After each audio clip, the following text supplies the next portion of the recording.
ശാന്തം ശിവാത്മാനം ശിവോത്തമം ശിവമാർഗപ്രണേതാരം പ്രണതോസ്മി സദാശിവം. അഖണ്ഡാനന്ദചിദ്രൂപേ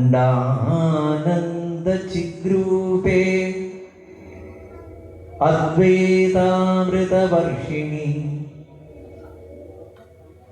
മമ ചിത്തസ്ഥിതേ ദേവി ലളിതാംബേ നമോസ്തുതേ. ഭാഗ്യം ചെയ്ത പുണ്യാത്മാക്കളെ,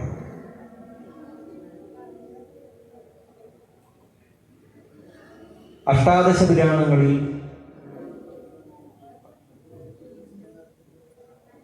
വളരെ പ്രസിദ്ധമായ ഒന്നാണ് മാർക്കണ്ഡേയ പുരാണം. ഭാരതത്തിൽ ഉടനീളമുള്ള ഭഗവതി ഉപാസകർക്ക്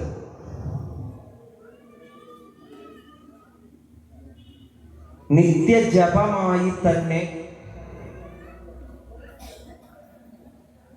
ഋഷീശ്വരന്മാർ ഉപദേശിച്ചു തന്നിട്ടുള്ള ദേവീ മാഹാത്മ്യം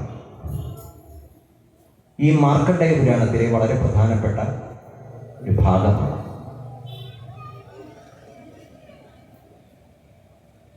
മഹിഷാസുരവധം, ശുംഭനിശുംഭാസുരവധം മുതലായിരിക്കുന്ന ഭഗവതിയുടെ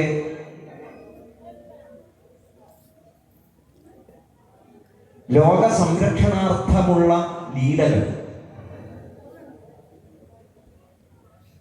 സുരഥ രാജാവിൻ്റെയും സമാധി വൈശ്യന്റെയും സംശയ നിവാരണത്തിന് വേണ്ടി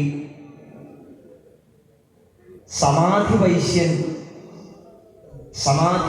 വൈശ്യനും സുരഥ രാജാവിനും സുമേധസ് എന്ന പേരുള്ള മഹർഷി ഉപദേശിച്ചു കൊടുക്കുന്ന ദേവീ മാഹാത്മ്യ കഥകൾ സവിശേഷ പ്രാധാന്യത്തോടു കൂടി തന്നെ നമ്മളെല്ലാവരും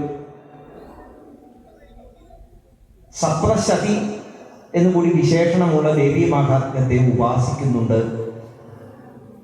അതിൽ അനവധി ശ്ലോകങ്ങൾ പലരും ചൊല്ലുന്നുണ്ട്.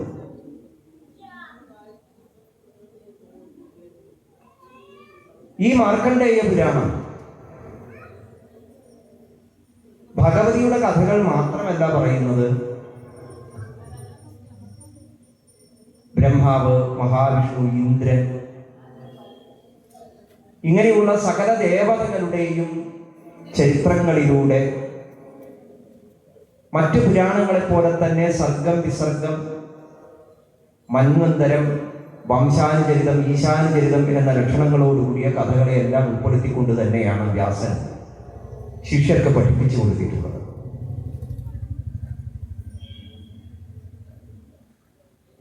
നൈമിഷാരണ്യത്തിൽ വെച്ച് സൂത ശൗനക സംവാദ രൂപത്തിൽ പുരാണങ്ങളെല്ലാം പറയപ്പെട്ടു എന്ന് നമുക്കറിയാം. മാർക്കണ്ഡേയ പുരാണത്തിലെ കഥാഗതിയിൽ വളരെ പ്രാധാന്യത്തോടുകൂടി മനസ്സിലാക്കേണ്ട ചില കാര്യങ്ങൾ, അതിലൂടെ ഒരു വാഗർത്ഥ പ്രദക്ഷിണം നടത്തുകയാണ് ഈ സായംകാലത്തിലെ പ്രഭാഷണ സമയത്ത്.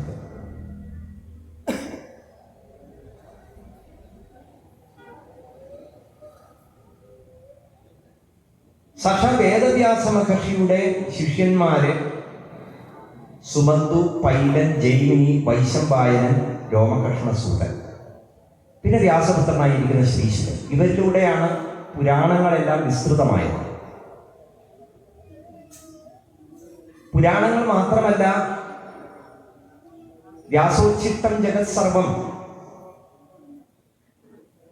വ്യാസൻ പറയാത്തതായി ജഗത്തിൽ ഒന്നും തന്നെയില്ല എന്നതായ വിശേഷണത്തിന് അർഹമായ മഹാഭാരതവും ഈ ശിഷ്യപരമ്പരകളിലൂടെ ലോകത്ത് പ്രചരിച്ചു എന്ന് മനസ്സിലാക്കാവുന്ന വിധത്തിലാണ് ആ കഥകളെയൊക്കെ നമുക്ക് ഗ്രന്ഥരൂപത്തിൽ ലഭിച്ചിരിക്കുന്നത്. കഥകൾ ശ്രുതി രൂപങ്ങളാണ്, മൊഴികളാണ്.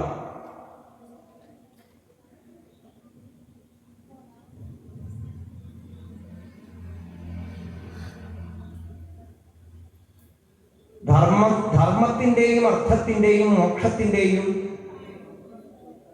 കാമത്തിൻ്റെയും വിഷയങ്ങൾ.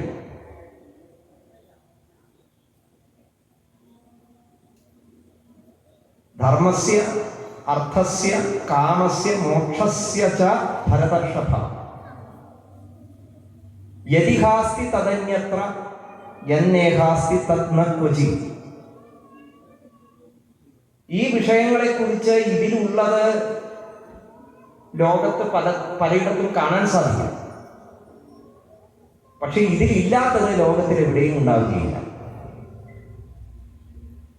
ലോകത്തിൽ എവിടെയൊക്കെ പ്രപഞ്ചത്തെക്കുറിച്ചുള്ളതായ സന്ദേഹങ്ങളിലൂടെ ഏതൊക്കെ തരത്തിലുള്ള തത്വചിന്തകൾ ആവിഷ്കരിക്കപ്പെട്ടിട്ടുണ്ടോ ആ ആശയങ്ങളെയൊക്കെ മഹാഭാരതത്തിൽ കാണാൻ സാധിക്കും എന്നാണ് പറഞ്ഞതിൻ്റെ അർത്ഥം. പക്ഷെ പല ആളുകളും ഈ ശ്ലോകത്തെ തെറ്റായി വ്യാഖ്യാനിച്ച് ഭാരതീയ ധർമ്മം വിശദീകരിക്കുന്ന പുരാണങ്ങളെയും ഇതിഹാസങ്ങളെയും അതൊക്കെ പകർന്നു വന്ന വേദവ്യാസനെയും ഒക്കെ അവഹേളിക്കുന്ന രീതിയിൽ ഈ വാക്യത്തെ എടുത്ത് വ്യാഖ്യാനിക്കുന്നത് കാണാറുണ്ട്. യദിഹാസ്തി തദന്യത്ര യന്നേഹാസ്തി തന്ന് ക്വചി എന്ന മഹാഭാരതത്തിന്റെ വിശേഷണം എടുത്തിട്ട് മഹാഭാരതത്തിൽ ഉള്ളതെല്ലാം ലോകത്തിലുണ്ട്, ലോകത്തിലുള്ളതെല്ലാം മഹാഭാരതത്തിലുണ്ട്, മഹാഭാരതത്തിൽ ഇല്ലാത്തത് ലോകത്തിൽ എവിടെയും കാണാൻ സാധിക്കുകയില്ല എന്ന് പറഞ്ഞതിനെ പുച്ഛിക്കാൻ വേണ്ടി വെറും ബാലിശമായ ചോദ്യങ്ങൾ ചോദിക്കാറുണ്ട് പലരും. അതാണ് മഹാഭാരതത്തിൽ പെൻഗ്വിൻ ഉണ്ടോ, മഹാഭാരതത്തിൽ ബുള്ളറ്റ് ട്രെയിൻ ഉണ്ടോ എന്നൊക്കെയാണ് ചോദിക്കുന്നത്. ആ ശ്ലോകത്തിന്റെ പൂർവാർത്ഥം വിട്ടുകളഞ്ഞു. ധർമ്മസ്യ അർത്ഥസ്യ കാമസ്യ മോക്ഷസ്യ ച ഭരതർഷഭ. ധർമ്മത്തിന്റെ, കാമത്തിന്റെ, അർത്ഥത്തിന്റെ, മോക്ഷത്തിന്റെ വിഷയങ്ങളെ കുറിച്ച് ലോകത്തിൽ എന്തൊക്കെ പറഞ്ഞിട്ടുണ്ടോ അതൊക്കെ മഹാഭാരതത്തിൽ കാണാൻ സാധിക്കും. മഹാഭാരതത്തിൽ പറഞ്ഞതെല്ലാം ഈ ലോകത്തെക്കുറിച്ചുള്ളതായ മനുഷ്യരുടെ ജീവിതത്തെക്കുറിച്ച്, ആ മനുഷ്യ ജീവിതത്തിൽ മനുഷ്യൻ ഈ പ്രപഞ്ചത്തെ നോക്കി കാണുന്ന വിധങ്ങളെക്കുറിച്ച്, അതിൽ നിന്ന് മനുഷ്യൻ നേടിയ അറിവുകളെക്കുറിച്ച് അതാണ് പറഞ്ഞത്. അപ്പൊ അങ്ങനെയുള്ള മഹാഭാരതം വ്യാസശിഷ്യനായിരിക്കുന്ന വൈശമ്പായനാണ് പരീക്ഷത്തിന്റെ പുത്രനായ ജനമേജയന് പറഞ്ഞു കൊടുക്കുന്നത് എന്ന് മഹാഭാരത ഇതിഹാസം, അതിൻ്റെ ആഖ്യാന ശൈലി നമ്മൾ ഇവിടെ ഇതിനു മുമ്പ് പറഞ്ഞിട്ടുള്ളതാണ്. ആ മഹാഭാരതത്തെ മറ്റ് ശിഷ്യന്മാരും പഠിച്ചിട്ടുണ്ട്, അവരും പ്രചരിപ്പിച്ചിട്ടുണ്ട്. പക്ഷെ പ്രസിദ്ധമായത് വൈശമ്പായനൻ പറഞ്ഞ ഇതിഹാസമാണ്. ജൈമിനീയ ഭാരതം എന്ന പേരിൽ മഹാഭാരതത്തിന്റെ ചില ഭാഗങ്ങളൊക്കെ ഹസ്തലിഖിതങ്ങളായി പല താളിയോല ഗ്രന്ഥങ്ങളിൽ നിന്നും പൂജപത്രങ്ങളിൽ നിന്നും പല ഗുരുകുലങ്ങളിൽ നിന്നുമൊക്കെ സമാഹരിക്കുകയും അതും ഉത്തരേന്ത്യയിലൊക്കെ പ്രചരിക്കുന്നുണ്ട്. അപ്പോൾ വ്യാസശിഷ്യനായിരിക്കുന്ന ജൈമിനി നമ്മളിപ്പോൾ കേൾക്കാൻ പോകുന്ന മാർക്കണ്ഡേയ പുരാണത്തിലെ ഒരു പ്രധാനപ്പെട്ട ശ്രോതാവാണ്. ഈ പുരാണത്തിന് മാർക്കണ്ഡേയ പുരാണം എന്ന് പേര് വരാൻ കാരണം മാർക്കണ്ഡേയനിലൂടെയാണ് ഈ പുരാണം ആരംഭിക്കുന്നത് എന്നുള്ളതാണ്. മൃഗണ്ടുവിന്റെ പുത്രനാണ് മാർക്കണ്ഡേയൻ. ആ മാർക്കണ്ഡേയനെ നമ്മൾ പുരാണത്തിൽ വിഷ്ണുഭക്തനായും ശിവഭക്തനായും ഒക്കെ കാണുന്നുണ്ട്. ഈ മാർക്കണ്ഡേയ മഹർഷിയുടെ അരികത്തെത്തുന്ന വ്യാസശിഷ്യനായ ജൈമിനി മാർക്കണ്ഡേയനോട് മഹാഭാരതത്തെ കുറിച്ച് ചില സംശയങ്ങളൊക്കെ ചോദിക്കും. വ്യാസശിഷ്യനാണ് ജൈമിനി. മഹാഭാരതവും പുരാണങ്ങളുമൊക്കെ ശിഷ്യന്മാർക്ക് പറഞ്ഞു കൊടുക്കുന്ന വ്യാസന്റെ അരികത്തിരുന്ന് അതൊക്കെ കേട്ട് പഠിച്ചിട്ടുള്ള ആളാണ് ജൈമിനി. അപ്പോൾ നമ്മൾ മനസ്സിലാക്കേണ്ട ഒരു കാര്യം, പഠിച്ച കാര്യങ്ങളിൽ നമുക്കെന്തെങ്കിലും സന്ദേഹമുണ്ടാവുമ്പോൾ അത് പഠിപ്പിച്ചു തന്ന ഗുരുവിനോട് മാത്രമല്ല,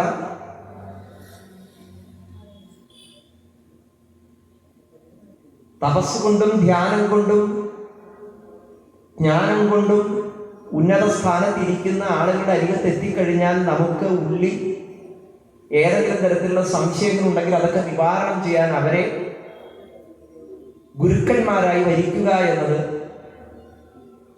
ഈ പുരാതന കാലഘട്ടത്തിലെ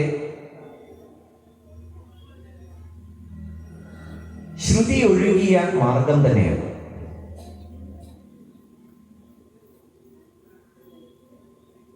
അപ്പോൾ ജൈമിനി മഹർഷി മഹാഭാരതം കേട്ട് അത് മനനം ചെയ്തുകൊണ്ടിരിക്കുന്നു എന്നാണ് നമ്മൾ മനസ്സിലാക്കേണ്ടത്. ഒരു കാര്യം കേട്ട് കഴിഞ്ഞാൽ അത് കേട്ടയിടത്ത് ഉപേക്ഷിക്കുകയല്ല ചെയ്യുന്നത്. ശ്രുതി ഉണർന്നൊഴുകണമെങ്കിൽ സ്മൃതി ഉണ്ടാകണം.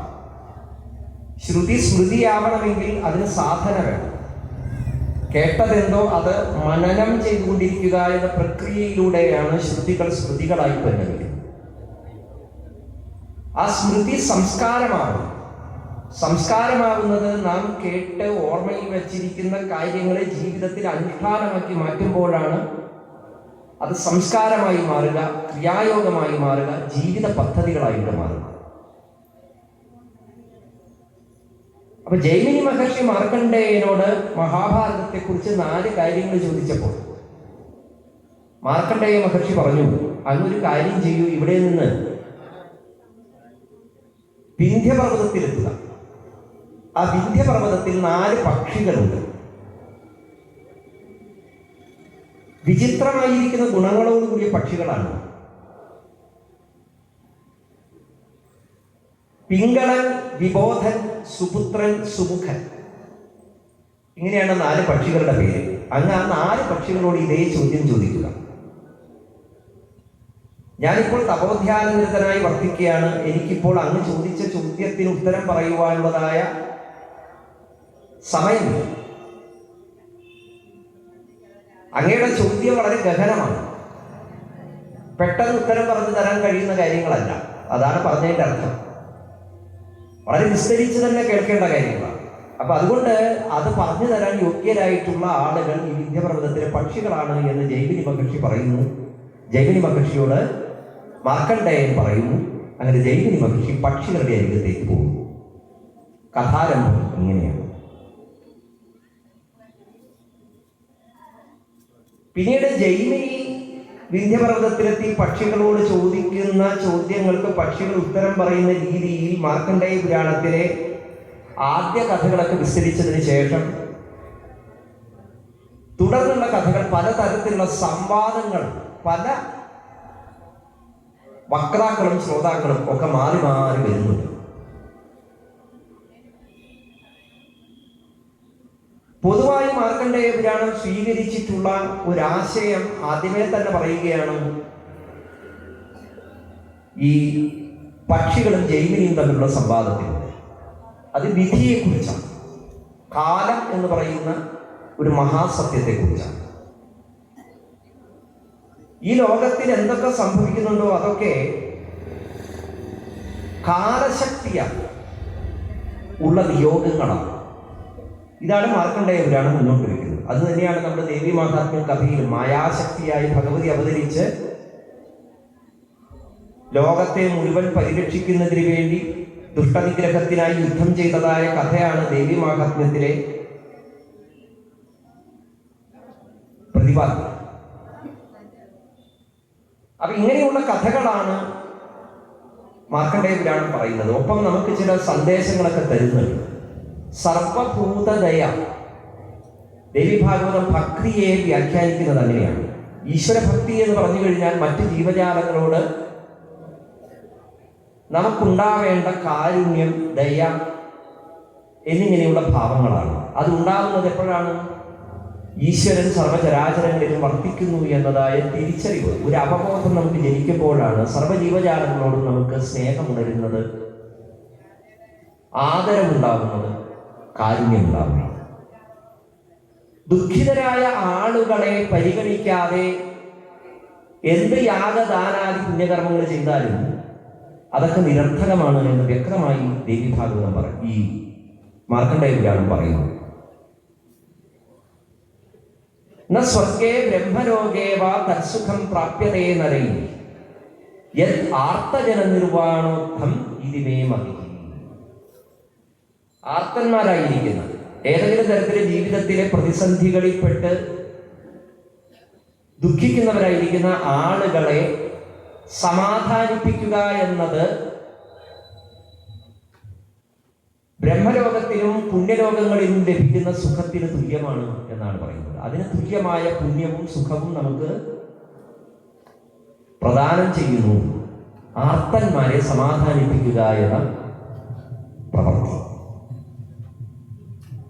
യജ്ഞദാന തപാംസീഹ പരത്രചന ഭൂതയെ ഭവന്തി തന്യാർത്തവ പരിത്രാണേന മാനസം.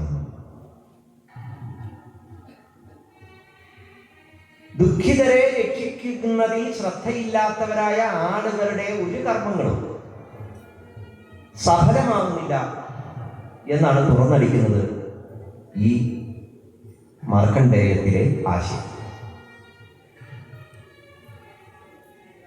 അപ്പോൾ മാർക്കണ്ഡേയ മഹർഷി ജൈമിനിയെ ഈ പക്ഷികളുടെ അരികത്തേക്ക് പറഞ്ഞയക്കുമ്പോൾ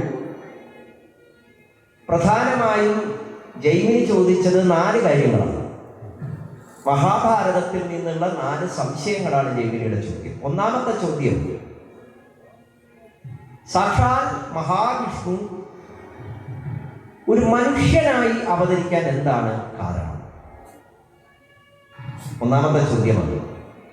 മഹാഭാരതം മുഴുവൻ കൃഷ്ണന്റെ മഹാത്മ്യം തന്നെയാണ് പറയുന്നത്. ഇവിടെ ഓരോരുത്തരും മഹാഭാരതത്തിലെ കൃഷ്ണൻ വേറെ, ഭാഗവതത്തിലെ കൃഷ്ണൻ വേറെ, വാത്മീകിയുടെ രാമൻ വേറെ, തുഞ്ചത്തെഴുത്തച്ഛന്റെ രാമൻ വേറെ, വ്യാസന്റെ രാമൻ വേറെ, ഇങ്ങനെയൊക്കെ തോന്നിയ പോലെ വ്യാഖ്യാനിച്ചു കൊണ്ടിരിക്കുമ്പോൾ അവർ ഈ വേറെ വേറെ എന്ന് പറയാൻ കാരണം അവർക്ക് ഈ പറയുന്നതായ കൃതികളുടെ ഒന്നും ആശയങ്ങൾ മനസ്സിലായിട്ടില്ല എന്നുള്ളത്. എന്നിട്ട് എപ്പോഴും പറയുന്നൊരു കാര്യമാണ്, മഹാഭാരതത്തിലെ കൃഷ്ണൻ ഭാഗവത കൃഷ്ണനല്ല. ഭാഗവതത്തിലെ കൃഷ്ണൻ സർവേശ്വരനാണ്. മഹാഭാരതത്തിലെ കൃഷ്ണൻ എന്ന് പറഞ്ഞു കഴിഞ്ഞാൽ ബുദ്ധിയുടെ പ്രതീകമായ കൃഷ്ണനാണ്.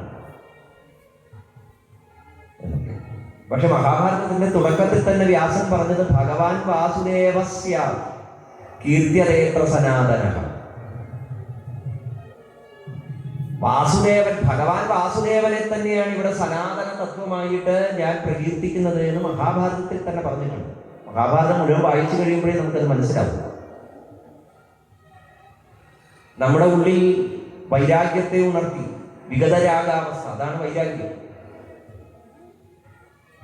എല്ലാ ലൗകിക സുഖങ്ങളോടുമുള്ള തൃഷ്ണകളും നിരർത്ഥകമാണ് എന്നൊരു ബോധത്തിലേക്ക് നമ്മളെ കൊണ്ടുചെന്നെത്തിക്കുകയാണ് മഹാഭാരതം ചെയ്യുന്നത്. എന്നിട്ട് നമ്മുടെ ഉള്ളിൽ ഭക്തി ഉണർത്തുകയാണ്. അതിനുവേണ്ടി അനവധി ആളുകളുടെ ജീവചരിത്രങ്ങൾ പറയുന്നു. ആ ചരിത്രങ്ങളിലൂടെയൊക്കെ നമ്മുടെ മനസ്സിൽ ഉണ്ടാകുന്നത് ഒന്നിൻ്റെയും പിന്നാലെ സ്വാർത്ഥഭാവത്തോടുകൂടി ഓടി നടന്നിട്ട് ഒരു കാര്യവുമില്ല എന്നാണ്. മറ്റുള്ളവർക്കും നമ്മളെപ്പോലെ ഈ ലോകത്ത് ജീവിക്കാൻ അവകാശമുണ്ട് എന്ന ധർമ്മബോധത്തോടുകൂടി ജീവിക്കലാണ് ജീവിതത്തിന്റെ സാഫല്യം, സാക്ഷാത്കാരം എന്നൊക്കെ വിശദമാക്കിയാണ് മഹാഭാരതം ചെയ്യുന്നത്. അപ്പൊ ആദ്യത്തെ ചോദ്യം, ആ മഹാഭാരതത്തിൽ മഹാവിഷ്ണു മനുഷ്യനായി അവതരിക്കാൻ എന്താണ് കാരണം എന്നാണ്. രണ്ടാമത്തെ ചോദ്യം, ഉദ്ധതയും ഗുണവതിയുമായ പാഞ്ചാല രാജവംശത്തിൽ ജനിച്ച ദ്രുപദ മഹാരാജാവിന്റെ പുത്രിയായ ദ്രൗപദിക്ക് 5 ഭർത്താക്കന്മാരെ വിവാഹം കഴിക്കേണ്ടി വന്നു. അതിന്റെ കാരണം എന്താണ്? ലോകത്തിലെ ഒരു ഇതിഹാസത്തിലും നമുക്ക് ഇങ്ങനെ ഒരു കഥ കാണാൻ കഴിയില്ല. ഒരു സ്ത്രീക്ക് 5 ഭർത്താക്കന്മാർ. നമ്മൾ കേട്ടിട്ടുള്ള പാശ്ചാത്യ കഥകളിലായാലും നമ്മൾ കേട്ടിട്ടുള്ളത് ഒരു പുരുഷന് ഒരുപാട് ഭാര്യമാർ എന്ന രീതിയിലാണ്. പക്ഷെ സഹോദരന്മാരായിരിക്കുന്ന 5 പുരുഷന്മാരെ ഭർത്താവായി വരിച്ച് അവരെ അവരുടേതായിരിക്കുന്ന ധർമ്മമാർഗത്തിലൂടെ തന്നെ നയിച്ച അതിതേജസ്വിയായിരിക്കുന്ന ഒരു സ്ത്രീ ആയിട്ടാണ് മഹാഭാരതത്തിൽ ദ്രൗപദിയെ നമ്മൾ കാണുന്നത്.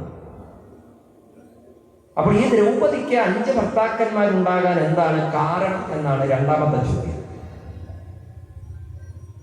മൂന്നാമത്തെ ചോദ്യം, ബലരാമൻ ശ്രീകൃഷ്ണന്റെ സഹോദരനായി ജനിച്ച ബലരാമൻ അദ്ദേഹം ഭാരതം മുഴുവനും പരിക്രമണം ചെയ്തു, തീർത്ഥയാത്ര നടത്തി. അദ്ദേഹം എത്താത്ത സ്ഥലമില്ല. അഖണ്ഡ ഭാരത ഭൂമിയിൽ എല്ലായിടത്തും ബലരാമൻ എത്തിയിട്ടുണ്ട്.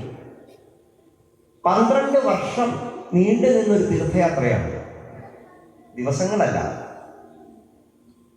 അപ്പോൾ ഈ ബലരാമൻ തീർത്ഥയാത്ര ചെയ്യാനുള്ള കാരണം എന്താണ്? 4ാമത്തെ ചോദ്യം. നേരത്തെ പറഞ്ഞുവല്ലോ, ദ്രൗപദിക്ക് 5 ഭർത്താക്കന്മാരുണ്ടായി. അതിബലവാന്മാരും ദേവസ്വരൂപികളുമായ 5 ഭർത്താക്കന്മാരുള്ള ദ്രൗപദിക്ക് 5 ഭർത്താക്കന്മാരിൽ നിന്ന് 5 പുത്രന്മാർ ജനിച്ചു. പക്ഷെ മഹാഭാരത യുദ്ധം കഴിഞ്ഞ് പടകുടീരത്തിൽ ഉറങ്ങിക്കിടക്കുന്നവരായിരിക്കുന്ന ആ 5 പുത്രന്മാരെയും അശ്വത്ഥാമാവും കൃതവർമാവും കൃപാചാര്യരും കൂടി ചേർന്ന് ഇരുട്ടത്ത് വന്ന് വെട്ടിക്കൊല്ലുന്ന ആ പടകുടീരത്തിന് തീ വയ്ക്കുകയായിരുന്നു ചെയ്തു. ഇത്രയും ബലവാന്മാരായിരിക്കുന്ന 5 ദേവതാസ്വരൂപികളായിരിക്കുന്ന വീരന്മാരുടെ മക്കളായ ദ്രൗപദിയുടെ മക്കളായ ഈ 5 പേര് മരിക്കാൻ എന്താ കാരണം?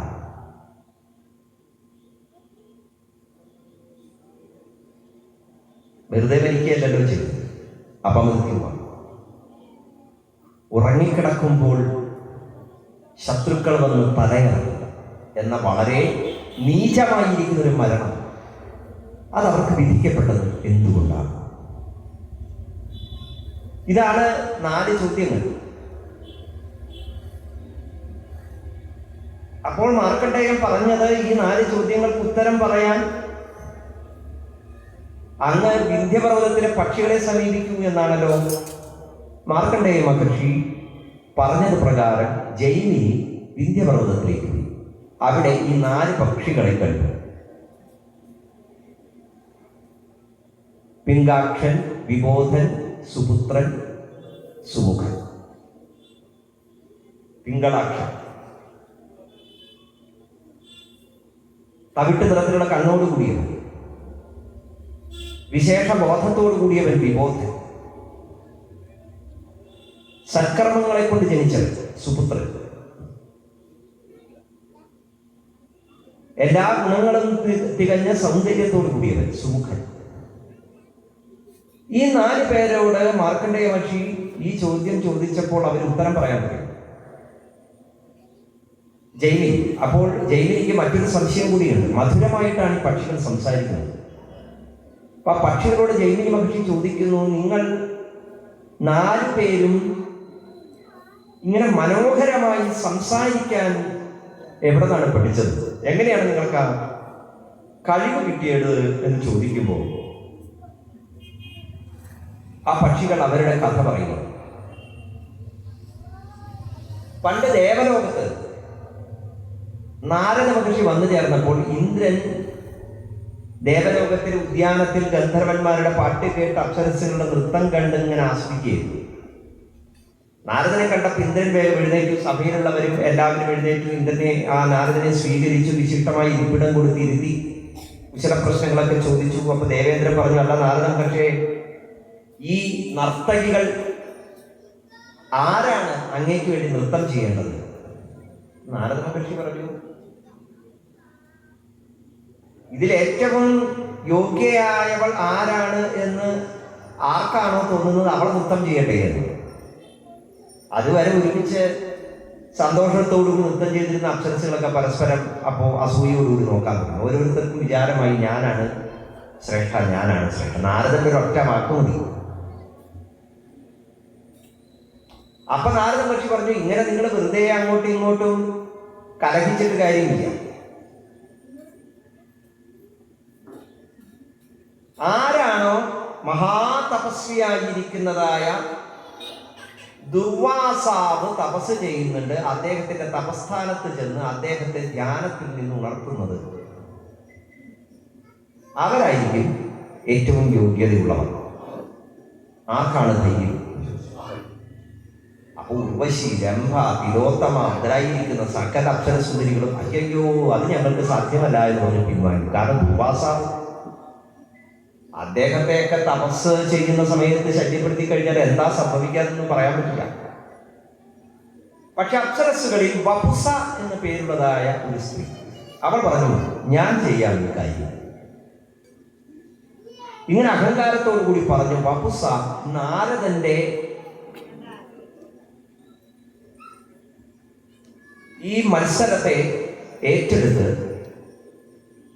നേരെ ദുർവാസാവിന്റെ തപസ്ഥാനത്തേക്ക് എത്തി. ദുർവാസാവിന്റെ തപസ്ഥാനത്ത് ചെന്ന് വപുസ പാട്ട് പാടാനും നൃത്തം ചെയ്യാനും തുടങ്ങി. ദുർവാസാവ് കണ്ണു തുറന്ന് നോക്കിയപ്പോൾ നല്ല മധുരമായ ഗാനം കേൾക്കുന്നു. അവിടെ ചെന്ന് നോക്കിയപ്പോൾ അതിസുന്ദരിയായ ഒരു സ്ത്രീ നൃത്തം ചെയ്യുന്നു. ദുർവാസാവിന് മനസ്സിലായി തന്റെ തപസ്സിറക്കാൻ വേണ്ടി വന്ന ഒരു അപ്സര സ്ത്രീയാണ്.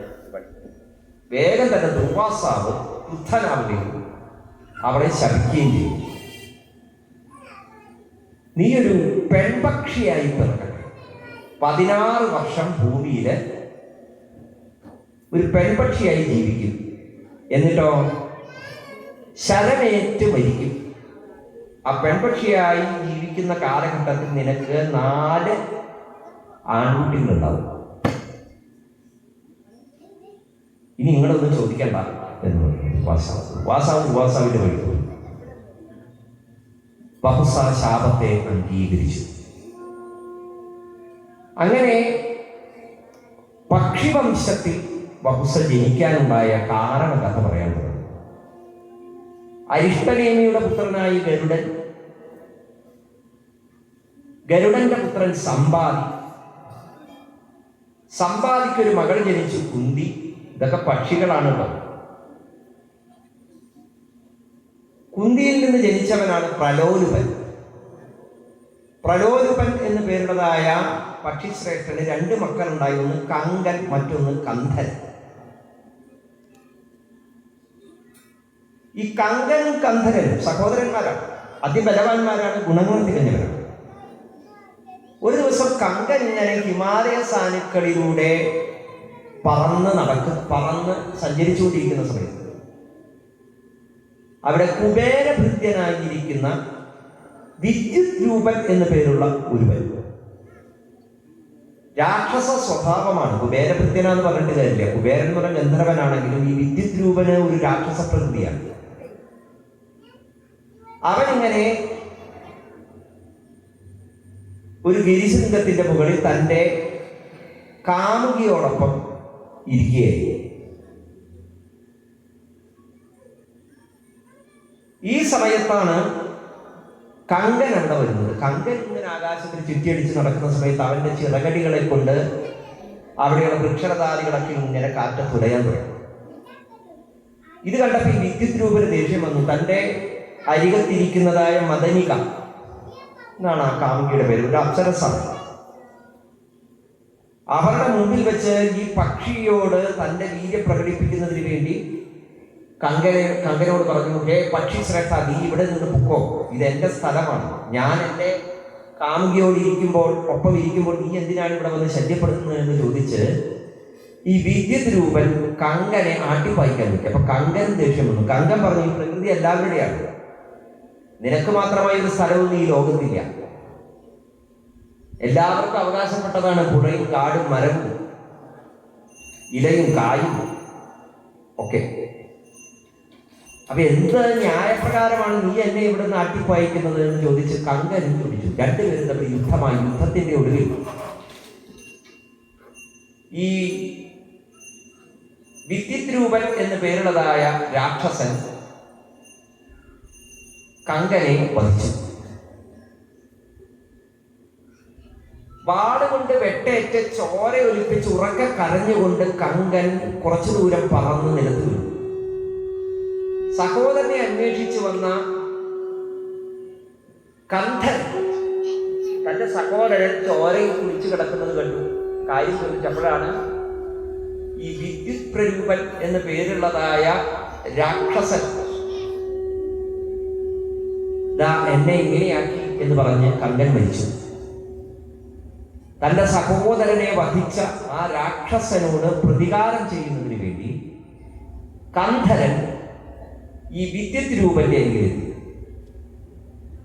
വാക്കുതർക്കം ഉഗ്രമായ യുദ്ധമായി പരിണമിച്ചു. ആ യുദ്ധത്തിന്റെ ഒടുവിൽ ഈ കന്ധരൻ വിദ്യുത് രൂപൻ എന്ന ആ കുബേരഭൃത്യനെ വധിച്ചു. ആ സമയത്ത് അവിടെ മദനിക എന്ന അപ്സര സ്ത്രീ ഉണ്ടായിരുന്നു. ഈ മദനിക തന്റെ കൺമുമ്പിൽ വെച്ച് തന്റെ പ്രാണനാഥനെ വധിച്ചത് കണ്ട് പൊട്ടിക്കരയാൻ. അവിടെ ഒരു അപ്സര സ്ത്രീയാണ്.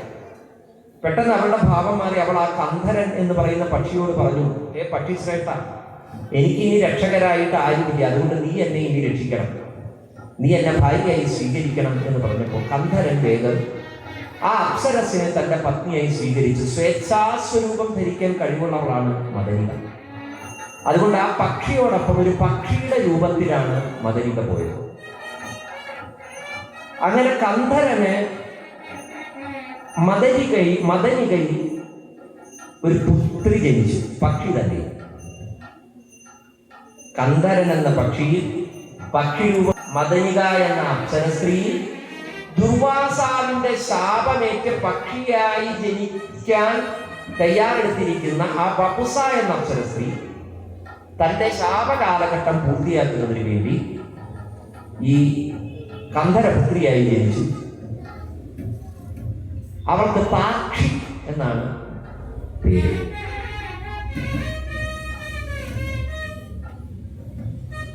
ഈ താക്ഷി എങ്ങനെ വളർന്നു വന്നു?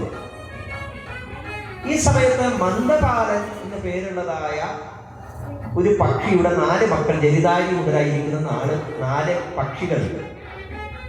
അതിൽ ദ്രോണൻ എന്ന് പേരുള്ളതായ പക്ഷി ഈ ബപുസയുടെ പുനർജന്മമായിരിക്കുന്ന താർക്ഷിയെ വിവാഹം ചെയ്തു.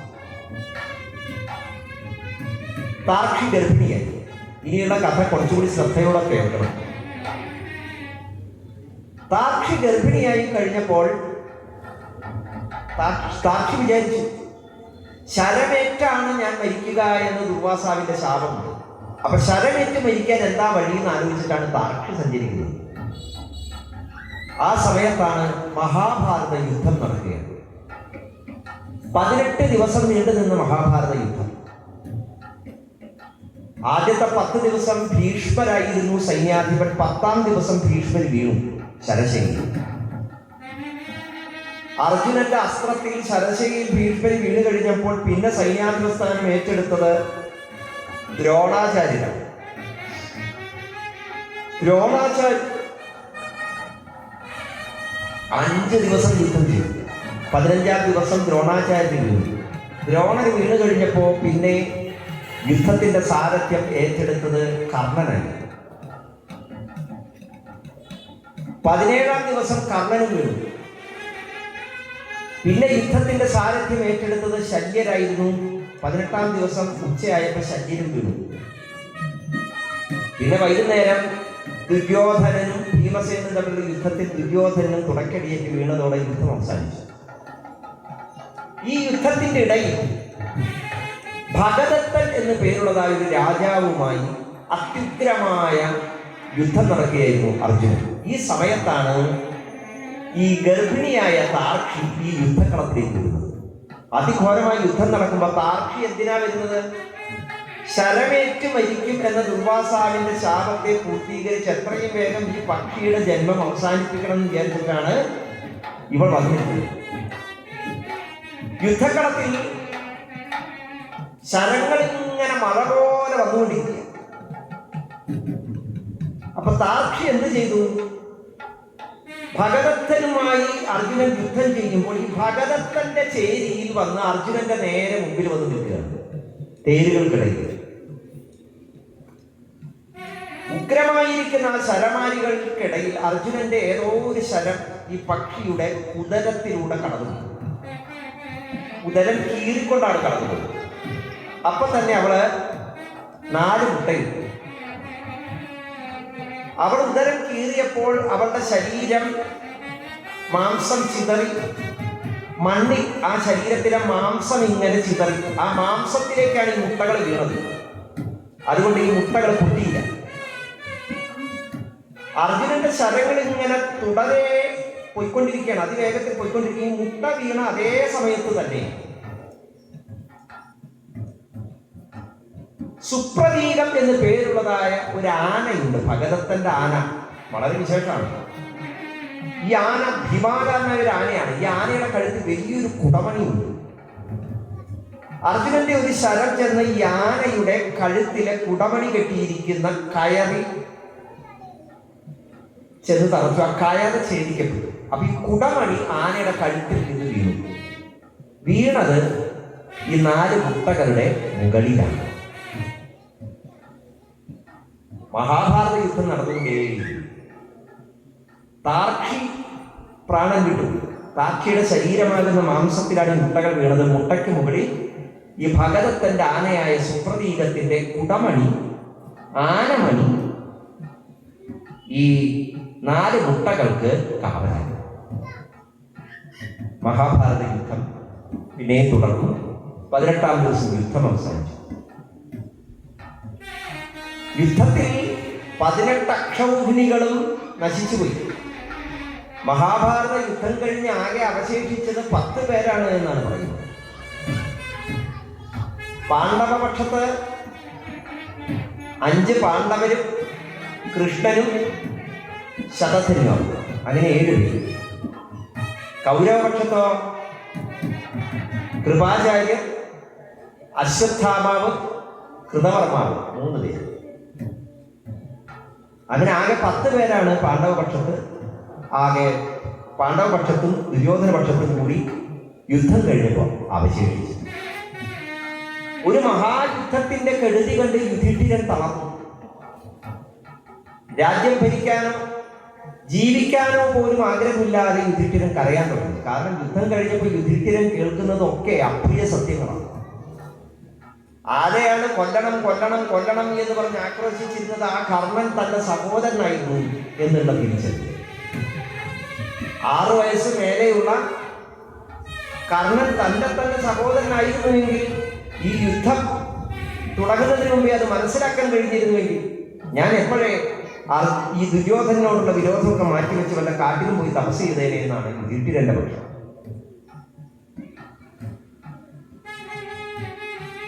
അങ്ങനെ കരഞ്ഞുകൊണ്ടിരിക്കുന്ന യുധിഷ്ഠിരനെ ശ്രീകൃഷ്ണ ഭഗവാൻ എന്ത് ചെയ്തു? നേരെ ശരശയിൽ കിടക്കുന്ന ഭീഷ്മരുടെ അരികത്തേക്ക് കൂട്ടിക്കൊണ്ടുപോയി. യുദ്ധം കഴിഞ്ഞിട്ടും മരിക്കാതെ കിടക്കുകയാണ് ഭീഷ്മർ. 55 ദിവസമാണ് ഭീഷ്മർ ശരശയിൽ കിടന്നത്. 58 എന്ന് ചില ഗ്രന്ഥങ്ങളിൽ പറയുന്നു. എന്തായാലും യുധിഷ്ഠിരനെയും കൊണ്ട് ഭീഷ്മരുടെ അരികത്ത് എത്തിക്കഴിഞ്ഞപ്പോ ഭീഷ്മരെ യുധിഷ്ഠിരന് ഉപദേശിച്ചു കൊടുത്തു വർണ്ണാശ്രമധർമ്മങ്ങൾ, രാജനീതി എന്നിവയെ കുറിച്ച്. അതൊക്കെ കേട്ടിട്ടാണ് യുധിഷ്ഠിരന് മനഃശാന്തി കൈവന്ന് വീണ്ടും രാജ്യാധികാരം ഏറ്റെടുത്തതും പിന്നീട് 35 സംവത്സരം രാജ്യം ഭരിച്ചു. അപ്പോൾ ഈ ഭീഷ്മര് ശരശയിൽ കിടന്നുകൊണ്ട് യുധിഷ്ഠിരന്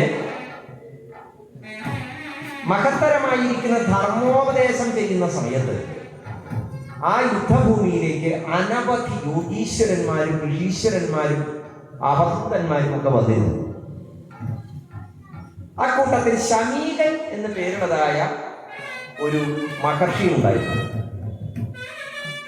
അദ്ദേഹം ഈ യുദ്ധക്കളത്തിലൂടെ സഞ്ചരിക്കുന്ന സമയത്ത്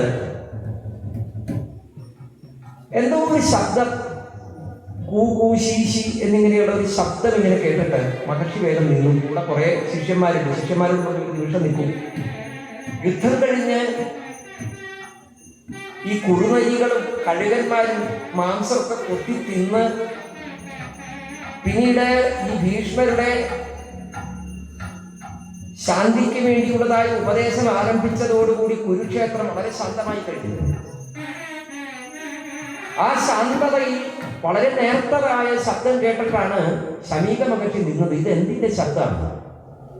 ശമീക മഹർഷി നോക്കിയപ്പോ യുദ്ധക്കളത്തിന്റെ മധ്യത്തിൽ വലിയൊരു കുടമണി, ആനയുടെ കഴുത്തിൽ കിടന്നിരുന്നൊരു മണി മണ്ണിൽ പൂണ്ട് കിടക്കുക. അതിനുള്ളിൽ നിന്നാണ് ഈ ശബ്ദം എന്ന് മനസ്സിലാക്കി അദ്ദേഹം ശിഷ്യന്മാരോടൊപ്പം വന്ന മണി പൊക്കി നോക്കിയപ്പോൾ ഈ മുട്ട വിരിഞ്ഞ് ചിറക് മുളയ്ക്കാത്ത പക്ഷിക്കുഞ്ഞുങ്ങൾ അതിലിങ്ങനെ കിടക്കുന്നുണ്ടായിരുന്നു. അതിന്റെ ശബ്ദമാണ് കേട്ടത്. ഈ ശമീക മഹർഷി വേദം തന്റെ ഒപ്പമുള്ളവരായിരിക്കുന്ന ശിഷ്യന്മാരോട് പറഞ്ഞു, നോക്കൂ, ഈ ലോകം എത്ര വലിയ അത്ഭുതമാണ്. ചില ആളുകൾ സ്വന്തം ഗൃഹത്തിൽ അവനവൻ്റെതായിരിക്കുന്ന കർമ്മങ്ങളൊക്കെ ചെയ്തുകൊണ്ടിരിക്കുമ്പോൾ പെട്ടെന്ന് വീണ് മരിക്കുന്നു. ചില ആളുകൾ ജീവിതത്തെ കരിപ്പിടിപ്പിക്കാൻ വേണ്ടി നെട്ടോട്ടം ഓടിക്കൊണ്ടിരിക്കുമ്പോൾ മരിച്ചു വീഴുന്നു. ചില ആളുകൾ ഭക്ഷണം കഴിച്ച് മരിക്കുന്നു, വെള്ളം കുടിച്ച് മരിക്കുന്നു. ചില ആളുകൾ ഭക്ഷണം കിട്ടാതെ മരിക്കുന്നു, വെള്ളം കിട്ടാതെ മരിക്കുന്നു. ഇനിയും ചില ആളുകൾ കാമം കൊണ്ടും രോഗം കൊണ്ടും മരിക്കുന്നു. ഇനി ചില ആളുകളോ ഒരു രോഗവും ഇല്ലാതെയും മരിക്കുന്നു. തപസ് ചെയ്യുന്നതിനിടയിൽ മരിക്കുന്നു, യോഗം ചെയ്യുന്നതിനിടയിൽ മരിക്കുന്നു, ധ്യാനിച്ചിരിക്കുന്നതിനിടയിൽ മരിക്കുന്നു. മരണത്തിന് പ്രത്യേകിച്ച് എന്തെങ്കിലും കാരണമുണ്ട്? പണ്ട് ശുക്രാചാര്യര് ദേവാസുര യുദ്ധ സമയത്ത് യുദ്ധക്കളത്തിൽ നിന്ന് പേടിച്ചോടുന്നതായ അസുരന്മാരോട് പറഞ്ഞ വാക്കുകളാണ് ഓർമ്മ വരുന്നത്. യുദ്ധം ചെയ്യാൻ പുറപ്പെട്ട അസുരന്മാര് ദേവന്മാരുടെ ആയുധത്തിന് നേരെ പിടിച്ചു നിൽക്കാൻ കഴിയാതെ പേടിച്ചോടുമ്പോൾ ശുക്രാചാര്യർ പറയും, നിങ്ങൾ എവിടേക്കായി ഓർമ്മത്? ഓടിയിട്ട് എന്താ കാര്യം? മരണം എന്ന് പറയുന്നത് നിങ്ങൾ നിശ്ചയിച്ച കാര്യമോ അവർ നിശ്ചയിച്ച കാര്യമോ അല്ല. ഒരു ജീവി ജനിച്ചിട്ടുണ്ടെങ്കിൽ എപ്പോൾ മരിക്കണം, എങ്ങനെ മരിക്കണം എന്ന് ഈ പ്രകൃതി നിശ്ചയിച്ചിട്ടുണ്ട്. പണ്ട് ശമ്പരാസുരന്റെ നേരെ ഇന്ദ്രൻ എത്ര പ്രാവശ്യം വജ്രം ഉപയോഗിച്ച് അപ്പോഴൊന്നും ശമ്പരാസുരൻ മരിച്ചില്ല. അപ്പൊ ശമ്പരാസുരൻ വിചാരിച്ച് എനിക്ക് മരണമില്ലെന്ന്. പക്ഷെ അതേ ഇന്ദ്രന്റെ വജ്രം കൊണ്ട് പിന്നീട് ഒരിക്കൽ അവൻ മരിച്ചു. അത് വജ്രത്തിന്റെ ശക്തിയാണോ? അല്ല, കാലത്തിന്റെ ശക്തിയാണ്. കാലം അത് നിശ്ചയിച്ചിട്ടുണ്ടെങ്കിൽ അവിടെ ചിലപ്പോൾ ആയുധം കൊണ്ട് തന്നെ മരണം സംഭവിക്കാം, ആയുധം ഇല്ലാതെയും മരണം സംഭവിക്കാം. ഈ ആശയം മഹാഭാരതത്തിൽ ധർമ്മപുത്രരുടെയും യക്ഷന്റെയും സംവാദ രൂപത്തിൽ കൊടുത്തിരുന്നു.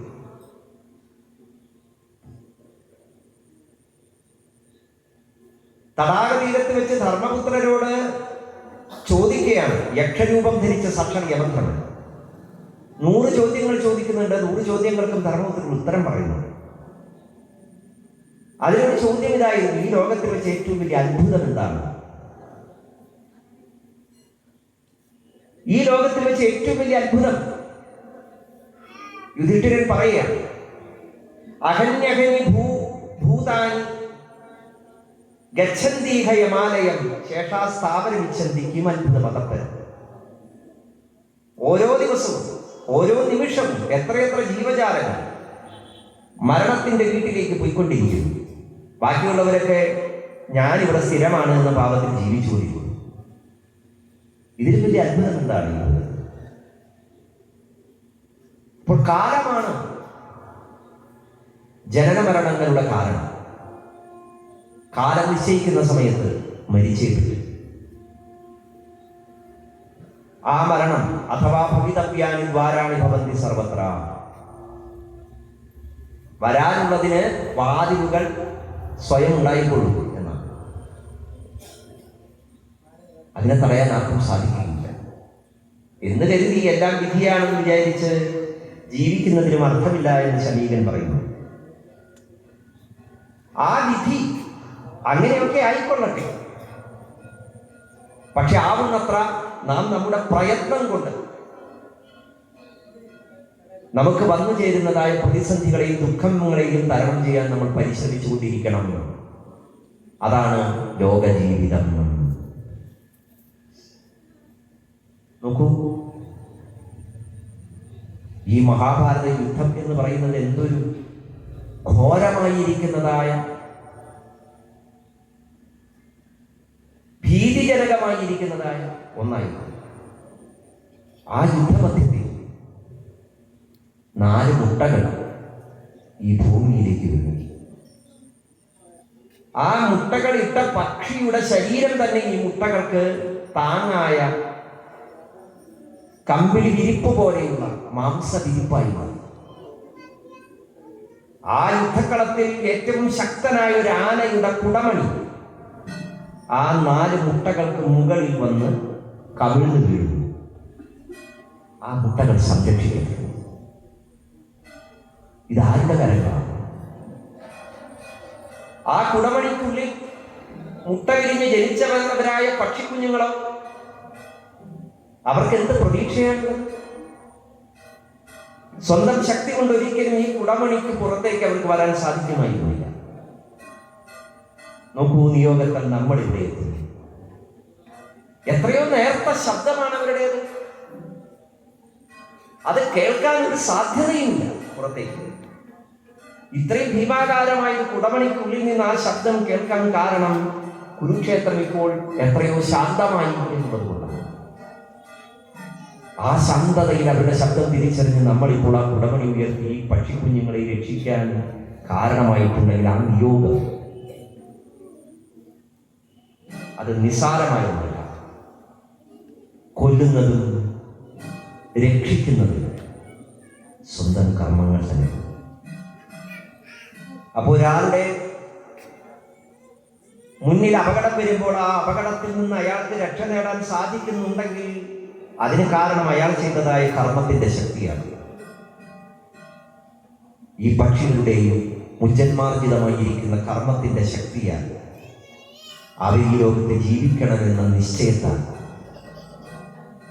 നമ്മൾ അതിന് കാരണങ്ങളായി തീർന്നു. അവരെ എടുക്കുക, ആശ്രമത്തിലേക്ക് കൊണ്ടുപോകുക, ഏറ്റവും സുരക്ഷിതമായി നമുക്ക് അവരെ വളർത്തണം എന്ന് ശമീകൻ ഉപദേശിച്ചത് പ്രകാരം ശിഷ്യന്മാരെല്ലാവരും കൂടി ആ 4 പക്ഷികളെയും എടുത്തു.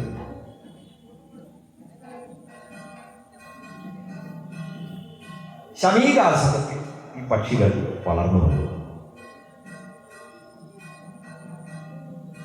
ഓരോ ദിവസം കഴിയും തോറും സുന്ദര രൂപികളായിത്തീർന്നു. അവരുടെ രൂപത്തിനനുസരിച്ച് തന്നെ ശമീകൻ അവർക്ക് പേരുകളിട്ടു. പിങ്കളൻ, വിബോധൻ, സുപുത്രൻ, സുമുഖൻ എന്നിങ്ങനെയുള്ള നാമങ്ങൾ. ചിറക് വിരിച്ച് പറക്കാറായി കഴിഞ്ഞപ്പോൾ ശമീക മഹർഷിയുടെ മുമ്പിൽ സ്നേഹഭാവത്തോടുകൂടി നിന്നുകൊണ്ട് ആ പക്ഷികൾ പറഞ്ഞു, അല്ലയോ മഹർഷീശ്വര, ജനിച്ചപ്പോൾ തന്നെ ഞങ്ങളെ അമ്മ ഉപേക്ഷിച്ചു. അച്ഛനെ ഞങ്ങൾ കണ്ടിട്ടേയില്ല.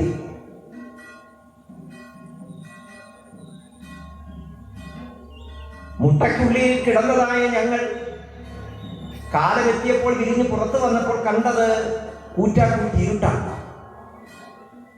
വിശപ്പ്, ദാഹം, ഭയം എന്നിവ കൊണ്ട് അവിടെ തന്നെ പ്രാണൻ പോയേക്കാവുന്ന ഞങ്ങളെ കുടമണിക്കുള്ളിൽ നിന്ന് പുറത്തേക്കെടുത്ത് അങ്ങ് വളർത്തി. അങ്ങ് എങ്ങനെയാണ് ഞങ്ങളെ വളർത്തിയത്? ഒരു അച്ഛനെ പോലെ. തൂവലുകൾ ഓരോന്നും മുളച്ചു വരുന്നതും കൗതുകത്തോടുകൂടി നോക്കിയിരുന്നു കൊണ്ട് ഞങ്ങൾക്ക് ഭക്ഷണം തന്നു. ഞങ്ങളെ കളിപ്പിച്ചും അങ്ങ് ഇങ്ങനെ പറയും. എന്നാണ് ഈ കുഞ്ഞുങ്ങൾ ചിറക് വിരിച്ച് ആകാശത്തിലേക്ക് പറന്നുയരുക? അതെന്നാണ് എനിക്ക് കാണാൻ സാധിക്കുക? എന്റെ മക്കൾ നല്ല ശബ്ദത്തോടുകൂടി മറ്റ് ജീവജാലങ്ങളുമായി ഇടപെടുന്നത് എന്നാണ് എനിക്ക് കാണാൻ സാധിക്കുക?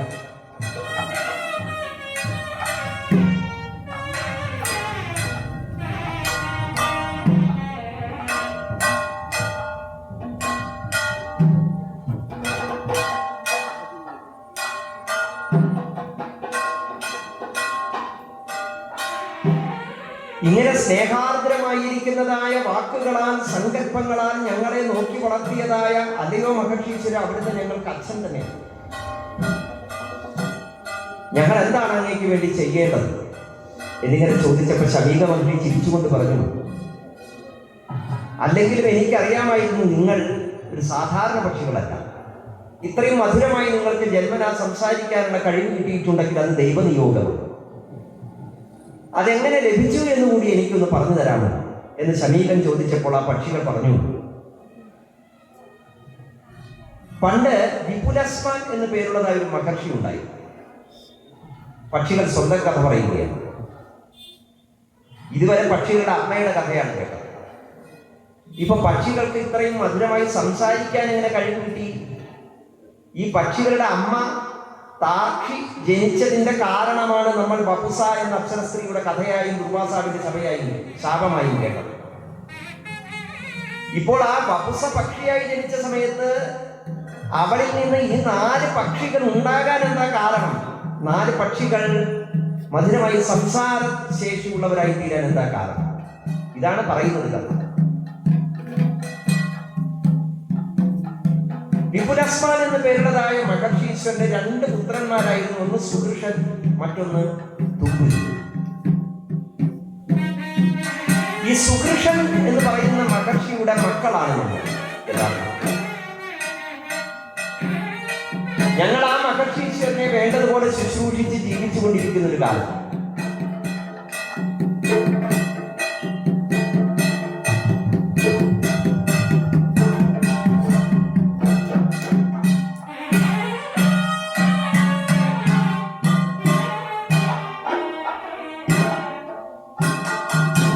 ഞങ്ങളുടെ അച്ഛനായ സുദൃശ മഹർഷിയെ പരീക്ഷിക്കുന്നതിന് വേണ്ടിയും ഞങ്ങളുടെ കഷ്ടകാലത്തിനും ആ ദേവേന്ദ്രൻ ഒരു കിഴവൻ പക്ഷിയുടെ രൂപത്തിൽ ആശ്രമത്തിലേക്ക് വന്നു. ശരീരം മുഴുവൻ രക്തം വാർന്നൊലിക്കുന്ന ഒരു കിഴവൻ പക്ഷിയുടെ രൂപത്തിൽ വന്നതായ ആ ഇന്ദ്രനെ കണ്ട് ഞങ്ങളുടെ അച്ഛൻ വളരെയധികം കാരുണ്യത്തോടു കൂടി ചോദിച്ചു, എന്താണ് വരാൻ കാരണം? ആരാണ് അവിടുന്ന്? എന്താണ് സംഭവിച്ചത്? അപ്പൊ ആ കിഴവൻ പക്ഷി പറഞ്ഞു, ഞാൻ വിദ്യമാമലയിൽ നിന്ന് താഴേക്ക് വീണു. അങ്ങനെ എനിക്ക് ശരീരമാസകലം മുറിവ് പറ്റി സ്വയം പറക്കാനുള്ള കഴിവില്ലാതായി ഇര തേടാൻ പറ്റാതെ. അപ്പൊ മഹർഷി പറഞ്ഞു, അങ്ങേക്ക് എന്താ വേണ്ടതെന്ന് വെച്ചാൽ ചോദിച്ചോളൂ, ഞാനത് തരാമെന്ന് വാക്കുകൊടുത്തു. അപ്പൊ പറഞ്ഞു, എനിക്ക് ഭക്ഷണം തരും. എന്ത് ഭക്ഷണം വേണ്ടേ? എന്ത് വേണമെങ്കിലും ചോദിച്ചോളൂ, തരാം. അപ്പൊ പറഞ്ഞു, എനിക്ക് മനുഷ്യമാംസം തിന്നണം. അപ്പോൾ ഈ സുദൃശൻ എന്ന മഹാമുനി പറഞ്ഞു, നീ ഒരു ക്രൂരനായ പക്ഷി തന്നെയാണ്. ഈ വയസ്സാം കാലത്ത് നിനക്കൊരു അപകടം വന്നപ്പോൾ ഭക്ഷണം തരാൻ തയ്യാറായ എന്നോട് ഇത്രയും ക്രൂരമായ വാക്കുകൾ പറയാൻ നിനക്ക് എങ്ങനെ സാധിച്ചു? ഈ രക്തമാംസാദികളൊക്കെ ചേർന്നതായ ശരീരം എത്രയോ നിസ്സാരം.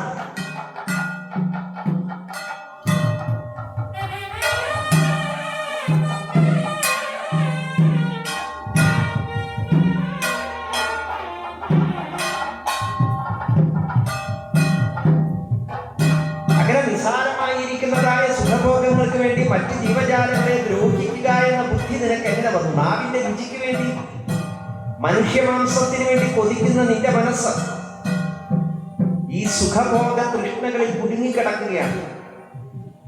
പക്ഷെ എന്ത് ചെയ്യാൻ? ഞാൻ നിനക്ക് തരാമെന്ന് വാക്ക് പറഞ്ഞിരുന്നു. വേഗം തന്നെ ഈ സുദൃശൻ തന്റെ മക്കളെ അരികത്ത് വിളിച്ചു. മക്കൾ വന്ന പാടെ എന്താ അച്ഛാ വേണ്ടേ ചോദിച്ച് തൊഴുത് നിന്നപ്പോ പറഞ്ഞു, നിങ്ങൾ എനിക്ക് വേണ്ടി ഒരു കാര്യം ചെയ്യണം. അപ്പൊ പറഞ്ഞ അച്ഛൻ പറയുകയാണെങ്കിൽ അത് പറയുന്നതിന് മുമ്പേ ഞങ്ങൾ പ്രവർത്തിച്ചു എന്ന് ചിന്തിച്ചു. അപ്പൊ പറഞ്ഞു, ദാ ഈ നിൽക്കുന്ന കിഴവൻ പക്ഷിക്ക് നിങ്ങൾ ഭക്ഷണമാണ്, ഞാൻ വാക്ക് കൊടുത്തു. ഇത് കേട്ടപ്പോ ഈ 4 പേരും വലിയ വലിയ തത്വവാക്യങ്ങൾ പറയാൻ പറയും. ഇതെങ്ങനെ ശരിയാവും? കേവലം ഒരു പക്ഷിയുടെ വിശപ്പ് തീർക്കാനുള്ളതാണോ ഞങ്ങളുടെ ജീവിതം? എത്രയെത്ര ജന്മജന്മാന്തരങ്ങളുടെ മഹത്വം കൊണ്ടും പുണ്യം കൊണ്ടുമാണ് മനുഷ്യജന്മം കിട്ടുന്നത്. നരത്വം ദുർലഭം ലോകേ കവിത്വം ദുർലഭം യഥാ കവിത്വം ദുർലഭം എത്ര ശക്തി സത്ര സുലഭാഹ എന്ന് അഗ്നിപുരാണത്തിൽ പറയുന്നു, വിഷ്ണുപുരാണത്തിൽ പറയുന്നു. ജന്മജന്മാന്തരങ്ങളിലൂടെ പുഴുവായും പക്ഷിയായും മൃഗമായും ഒക്കെ എത്രയെത്ര ശരീരങ്ങൾ മാറി മാറി അണിഞ്ഞിട്ടാണ് മനുഷ്യരായി ജനിക്കുന്നത്. ഇതേ ആശയം ഭാഗവതത്തിൽ കാണാം, ഗാരുഡപുരാണത്തിൽ കാണാം. ഇങ്ങനെ വലിയ വലിയ തത്വവാക്യങ്ങൾ മക്കൾ പറയാൻ തുടങ്ങിക്കഴിഞ്ഞപ്പോ സുദൃശൻ ആ മക്കളെ ശപിച്ചു. നിങ്ങളൊക്കെ യോനികളിൽ ചെന്ന് പിറക്കട്ടെ. എന്നിട്ട് ഈ പക്ഷിയുടെ മുമ്പിൽ സുദൃശൻ എന്ന മഹാമുനി സ്വയം ചെന്ന് നിന്നു. അദ്ദേഹം പക്ഷി ശ്രേഷ്ഠ, എന്നെ തന്നെ ഭക്ഷിച്ചു കൊടുക്കാം. പെട്ടെന്ന് ഇന്ദ്രൻ തന്റെ രൂപം കാണിച്ചു. എന്നിട്ട് പറഞ്ഞു, അല്ലയോ മഹർഷീശ്വര, അങ്ങയുടെ തപസ്, അങ്ങയുടെ കർമ്മത്തിലുള്ള ആത്മാർത്ഥത, ഇതൊക്കെ പരീക്ഷിക്കാൻ വേണ്ടി വന്നതാണ്. അങ്ങയെ ഞാനിത് അനുഗ്രഹിക്കുന്നു. അങ്ങ് പരമജ്ഞാനം നേടിയവനായി തീർന്നിരിക്കുന്നു. ഈ നിമിഷം തന്നെ എന്ന് അനുഗ്രഹിച്ചു. ഇന്ദ്രൻ പറഞ്ഞു. അപ്പൊ ഈ മക്കളായ 4 പേരും അച്ഛന്റെ കാര്യത്തിൽ വീണു. തിര്യക്കിയോനിൽ പിറക്കട്ടെ എന്നല്ലേ അച്ഛന്റെ ശാപം. പക്ഷികളായിട്ട് ഞങ്ങൾ ജനിക്കുമല്ലോ. അവര് പറഞ്ഞു, അല്ലെങ്കിൽ ഞങ്ങൾ ഈ പറഞ്ഞത് തെറ്റായിപ്പോയി. ഞങ്ങളും സത്യത്തിൽ ഈ ശരീരത്തെ കാണിച്ചത് കൊണ്ടാണല്ലോ അച്ഛൻ പറഞ്ഞത് അനുസരിക്കാതിരുന്നത്. ശരീരസുഖങ്ങളിൽ ഞങ്ങളും പെട്ടുപോയി. അല്ലെങ്കിലും സകല ജീവന്മാരും ശരീരമാകുന്ന കൂട്ടിൽ വസിക്കുന്ന പക്ഷിയെ പോലെയാണ്. ആ കൂട്ടിലുള്ളതായ പക്ഷി എപ്പോഴും പേടിച്ചുകൊണ്ടിരിക്കുന്നു. ശരീരമാണ് കൂട്, അതിനുള്ളിൽ വസിക്കുന്ന ജീവൻ പക്ഷിയാണ്. ആ പക്ഷിയാകുന്ന ജീവനെ ഭയപ്പെടുത്തുന്നു കണ്ണ്, മൂക്ക്, നാവ്, ത്വക്ക്, ചെവി എന്നിങ്ങനെയുള്ള ഇന്ദ്രിയ സുഖങ്ങൾ. സത്യത്തിൽ അതിനെ ആ ബന്ധനത്തിൽ തന്നെ ഇട്ടിരിക്കുന്നത് ഈ പറയുന്നതായ ഇന്ദ്രിയ സുഖങ്ങളാണ് എന്നറിയാതെ ജീവൻ അപ്പോഴും താൻ വലിയൊരു ബന്ധനത്തിലാണ് എന്ന് മനസ്സിലാക്കാതെ കൂട്ടില് വെച്ചു തരുന്നതായ പഴവും ചോറും കറിയും ഒക്കെ തിന്ന് അതാണ് തന്റെ ലോകമെന്ന് വിചാരിച്ച് ജീവിക്കുന്നത് പോലെ മനുഷ്യ ശരീരത്തിൽ ജീവൻ ഇങ്ങനെ ഈ ശരീരത്തിലെ ഇന്ദ്രിയങ്ങൾ നൽകുന്ന സുഖങ്ങളെയൊക്കെ ആസ്വദിച്ച് ഇങ്ങനെ ബന്ധനസ്ഥനായി ഇരിക്കുകയാണ്.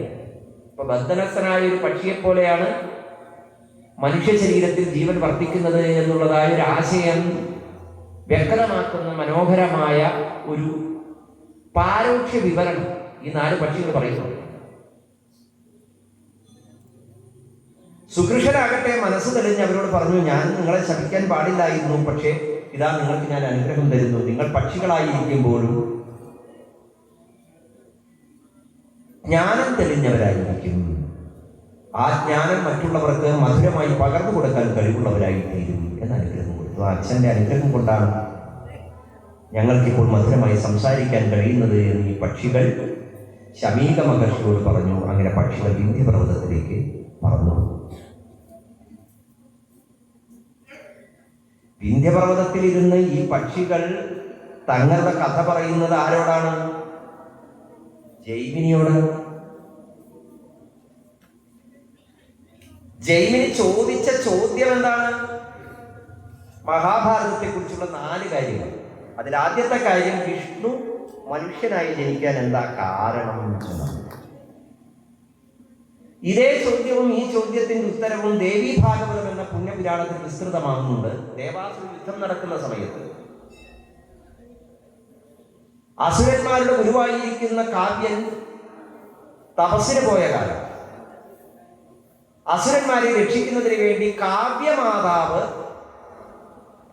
മരിച്ചു വീഴുന്ന അസുരന്മാരെയൊക്കെ പരിരക്ഷിച്ചുകൊണ്ടിരിക്കുന്നു എന്ന് മനസ്സിലാക്കി കാവ്യമാതാവ് ഉള്ളിടത്തോളം അസുരന്മാരെ തോൽപ്പിക്കാൻ കഴിയില്ല എന്ന് ഇന്ദ്രാദി ദേവന്മാരൊക്കെ പ്രാർത്ഥിച്ചപ്പോൾ മഹാവിഷ്ണു ഈ കാവ്യമാതാവിനെ വധിച്ചു. വധിക്കാൻ കാരണം ഈ കാവ്യമാതാവ് വായും പിടർന്ന് ദേവന്മാരെയൊക്കെ വിഴുങ്ങാൻ തുടങ്ങി. അപ്പൊ നിവൃത്തിയില്ലാതെ സുദർശന ചക്രത്താൽ കാവ്യമാതാവിനെ മഹാവിഷ്ണു വധിച്ചു. ദേവന്മാർ യുദ്ധത്തിൽ ജയിച്ചു. കാവ്യം തിരിച്ചു വന്നപ്പോൾ തന്റെ ധർമ്മപത്നി മരിച്ചു കിടക്കുന്നത് കണ്ട് ഉഗ്രമൂർത്തിയായി കോപിച്ച് കാവ്യമാതാവിന്റെ ശിരസ് ചേർത്ത് വെച്ച് ജീവിപ്പിക്കുകയും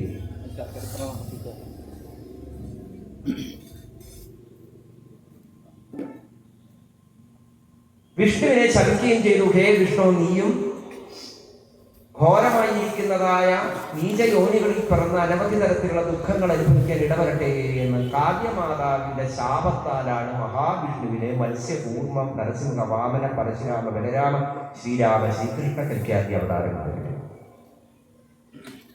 ദേവന്മാർക്കും ഈ ഭൂവാസയോ ദുഃഖം അനുഭവിക്കേണ്ടി വരും. ഇങ്ങനെയുള്ളതായ ആ ശാപത്തിന്റെ ഫലമായി മഹാവിഷ്ണു കൃഷ്ണനായി ജനിച്ചു എന്ന് ചുരുക്കി ഉത്തരം പറഞ്ഞു. ഇതിന്റെ വളരെ വിസ്തൃതമായ രൂപം നമുക്ക് ദേവി ഭാഗവതത്തിൽ കാണാം. ഭഗവാൻ കൃഷ്ണനായി ജനിക്കുന്ന സമയത്ത് അതിഥിയും കശ്യപ മഹർഷിയും പ്രജാപതിയും ഭൂമിയില് വസുദേവരും ദേവകിയും ജനിക്കാനായിട്ടുള്ള കാരണം, നന്ദഗോപരും യശോദയും ജനിക്കാനുള്ള കാരണം,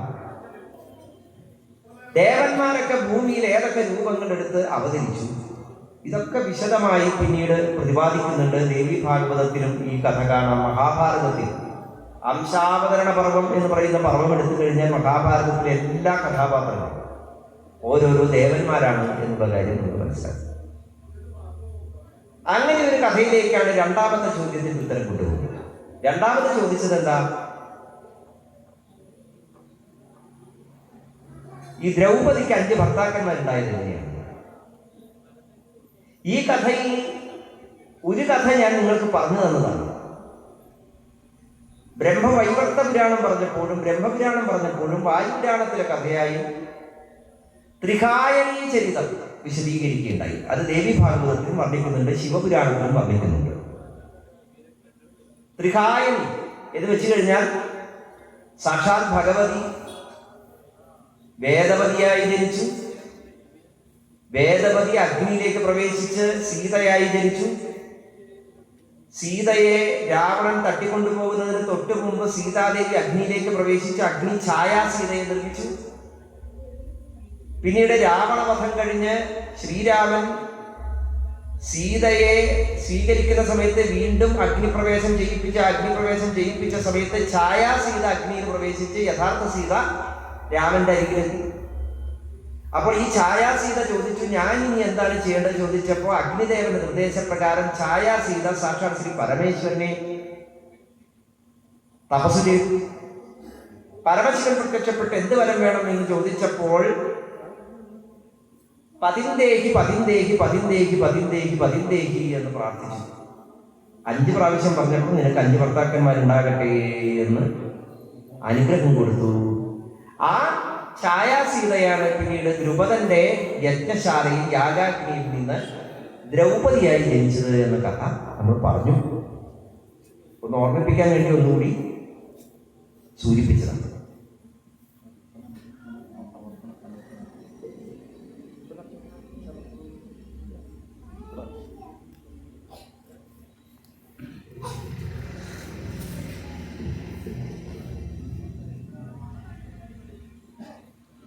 ഇത് ദ്രൗപദിക്ക് 5 ഭർത്താക്കന്മാരെ ലഭിക്കാനുള്ള കാരണം എന്താണ് എന്ന ചോദ്യത്തിന്റെ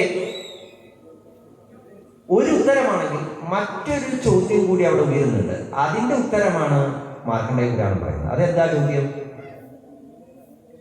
ഈ 5 ഭർത്താക്കന്മാർക്കും കൂടി ദ്രൗപദി ഒരു ഭാര്യയാവണമെങ്കിൽ ആ 5 ഭർത്താക്കന്മാർക്ക് എന്തെങ്കിലും അതിന് തക്കതായ നിയതി ഉണ്ടാവണ്ടേ, നിയോഗം ഉണ്ടാവണ്ടേ, അല്ലേ? അപ്പൊ ഇവിടെ ദ്രൗപദിക്ക് 5 ഭർത്താക്കന്മാരായി പഞ്ചപാണ്ഡവർ ഉണ്ടായതിന്റെ സാങ്കത്യത്തെ ഈ ത്രികായണി ചരിതത്തിലൂടെ പറഞ്ഞപ്പോൾ യുധിഷ്ഠിരൻ, ഭീമസേനൻ, അർജുനൻ, നകുലൻ, സഹദേവൻ എന്നിങ്ങനെ 5 ധീരന്മാരായിരിക്കുന്ന പുരുഷന്മാർ ഒരു ഭാര്യയോടുകൂടി ജീവിക്കാൻ എന്താ കാരണം? അതിന്റെ ഉത്തരമാണ് മാർക്കണ്ഡേയ പുരാണം പറയുന്നത്. അത് വേറൊന്നുമല്ല, വളരെ ലളിതമാണ് ഉത്തരം. അതാണ് നേരത്തെ പറഞ്ഞ അംശാവതരണ പർവ്വം വായിക്കണം എന്ന് പറയാൻ കാരണം. ദേവി ഭാഗവതത്തിലും ഈ ജന്മാന്തരഗതികളെ കുറിച്ച് പറയുന്നുണ്ട്. കഥ ആരംഭിക്കുന്നത് വൃത്രാസുരന്റെ കഥയായിട്ടാണ്. ത്വഷ്ടാവിന്റെ പുത്രനായിരിക്കുന്ന വിശ്വരൂപനെ ഇന്ദ്രൻ ഗുരുവായി വരിച്ച കഥയൊക്കെ ഞാനിവിടെ പറഞ്ഞതാണ്, ചുരുക്കി പറയുകയാണ് പെട്ടെന്ന് ഓർമ്മിക്കാൻ വേണ്ടി. വിശ്വരൂപൻ 3 മുഖമുള്ളവനാണ്. അസുരപക്ഷപാതിയായി വിശ്വരൂപൻ യജ്ഞത്തിന്റെ ഹവിസ് ആ ചൈതന്യം വിഭജിച്ചപ്പോൾ ദേവന്മാർക്ക് കൊടുക്കുന്നത് പോലെ തന്നെ അസുരന്മാർക്കും വിഭജിച്ചു കൊടുത്തു. ഇതിൽ കുപിതനായ ദേവേന്ദ്രൻ വന്ന് വിശ്വരൂപന്റെ ശിരസ് ഛേദിക്കുന്നു. വിശ്വരൂപനെ വധിച്ചതിൽ ക്രുദ്ധനായിരിക്കുന്ന തൊട്ടാവ് തന്റെ പുത്രനെ വധിച്ച് ഇന്ദ്രനെ വധിക്കാൻ ഒരു പുത്രൻ വേണമെന്ന് ആഗ്രഹിച്ച് ഒരു യജ്ഞം നടത്തുന്നു. ആ യജ്ഞത്തിൽ ഇന്ദ്രസത്രോർ വിവർദ്ധസ്വ എന്ന് മന്ത്രം ചൊല്ലിയപ്പോൾ പിഴച്ചതിനാൽ ഇന്ദ്രന്റെ കൈകൊണ്ട് മരിക്കുന്ന ഒരു പുത്രനുണ്ടായി. അവനാണ് വൃത്രൻ. ഓരോ യാമത്തിലും വളർന്നു വളർന്നു വരുന്ന ശരീരത്തോട് കൂടിയവൻ എന്ന അർത്ഥത്തിലാണ് വൃത്രൻ എന്ന പേരുണ്ടായത്. ആ വൃത്രാസുരൻ ദേവാദികളെ മുഴുവനും യുദ്ധത്തിൽ തോൽപ്പിച്ച് സ്വർഗം കീഴടക്കാൻ വന്ന സമയത്ത് എത്രയായിട്ടും വൃത്രനെ തോൽപ്പിക്കാൻ കഴിയുന്നില്ല എന്ന് കണ്ടപ്പോൾ ഇന്ദ്രൻ വൃത്രനുമായിട്ട് സന്ധി ചെയ്തു. സന്ധി ചെയ്ത് വസിക്കുന്ന സമയത്ത് ഒരു ദിവസം സമുദ്രതീരത്ത് വെച്ച് സമുദ്രത്തിലെ നുര വന്നപ്പോൾ ആ നുരയെ വജ്രായുധത്തിലേക്ക് എടുത്ത് ആ നുര കൊണ്ട് വൃത്രനെ വധിച്ചു എന്ന് ദേവി ഭാഗവതം മാർക്കണ്ഡേയ പുരാണം മുതലായ കഥകൾ. ശ്രീമദ് ഭാഗവതത്തില് ദേവേന്ദ്രൻ വൃത്രനാൽ വിഴുങ്ങപ്പെട്ട് വയറുകീറി പുറത്തു വരികയാണുണ്ട്.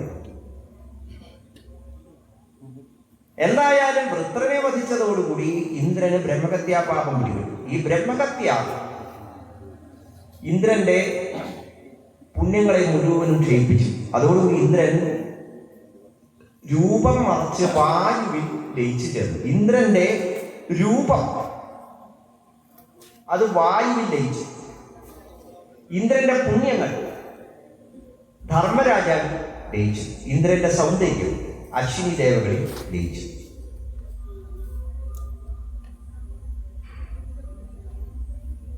അപ്പൊ ഇന്ദ്രൻ ആരൊക്കെയായി? അംശം കൊണ്ട് ഇന്ദ്രൻ ധർമ്മരാജാവായി, വായുവായി, അശ്വിനി ദേവകൾ. പിന്നീട് അനവധി തരത്തിലുള്ള യജ്ഞങ്ങൾ ചെയ്തിട്ടാണ് ഇന്ദ്രന് പൂർവ്വരൂപം തിരിച്ചു കിട്ടുന്നത്. യഥാർത്ഥത്തിൽ ഇന്ദ്രന്റെ പത്നി പുലോമയാണ്, പൗലോമിയാണ്, പുലോമന്റെ പുത്രിയാണ്. പുലോമൻ എന്ന് പറഞ്ഞു കഴിഞ്ഞാൽ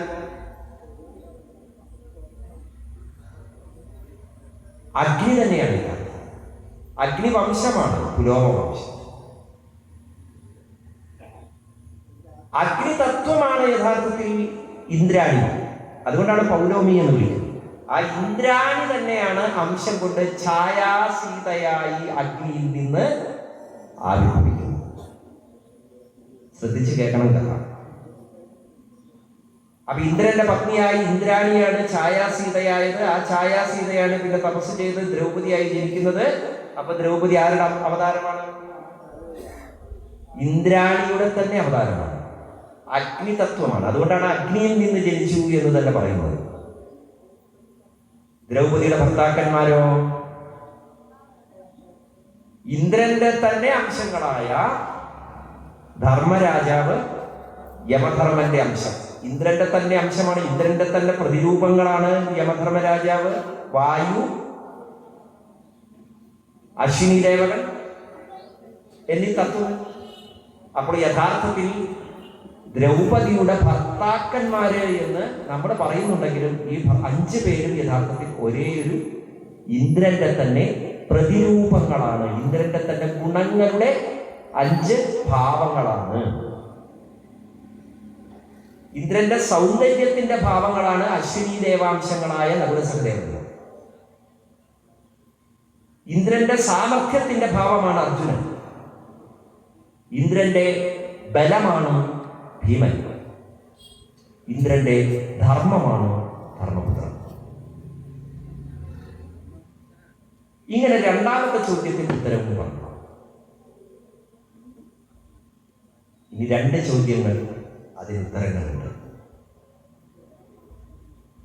ഒന്ന്, ബലരാമന്റെ തീർത്ഥയാത്രയ്ക്ക് കാരണം എന്താണെന്നുള്ളത്. സംഭവം വളരെ ചുരുങ്ങിയ വാക്കുകളിൽ അതിന് ഉത്തരം പറഞ്ഞു എങ്കിലും പിന്നീടുള്ള ചില കഥകളുമായിട്ട് അതിന് ബന്ധമുള്ളതുകൊണ്ട് പുരാണങ്ങളുടെ ഒരു പ്രത്യേകത എന്താണെന്ന് വെച്ചാൽ എന്തെങ്കിലും ഒരു കഥ ചുരുക്കി പറഞ്ഞിട്ടുണ്ടെങ്കിൽ പിന്നീട് അത് വിസ്തരിച്ച് പറയുന്ന ഏതെങ്കിലും കഥയിലേക്കുള്ള വെളിച്ചമായിരിക്കുമെന്ന് മനസ്സിലാക്കിക്കൊണ്ട് വേണം നമ്മളത് കേൾക്കാൻ. അപ്പോൾ ആ വിസ്തൃതമായ കഥയിലേക്ക് ഞാൻ നിങ്ങളെ കൂട്ടിക്കൊണ്ടു പോകുന്നില്ല. ആദ്യം ഒറ്റവാക്കിൽ പറഞ്ഞ കുറച്ച് കാര്യങ്ങളിലൂടെ പറഞ്ഞ ഉത്തരം ഞാൻ പറയാം. ബലരാമൻ ഒരിക്കൽ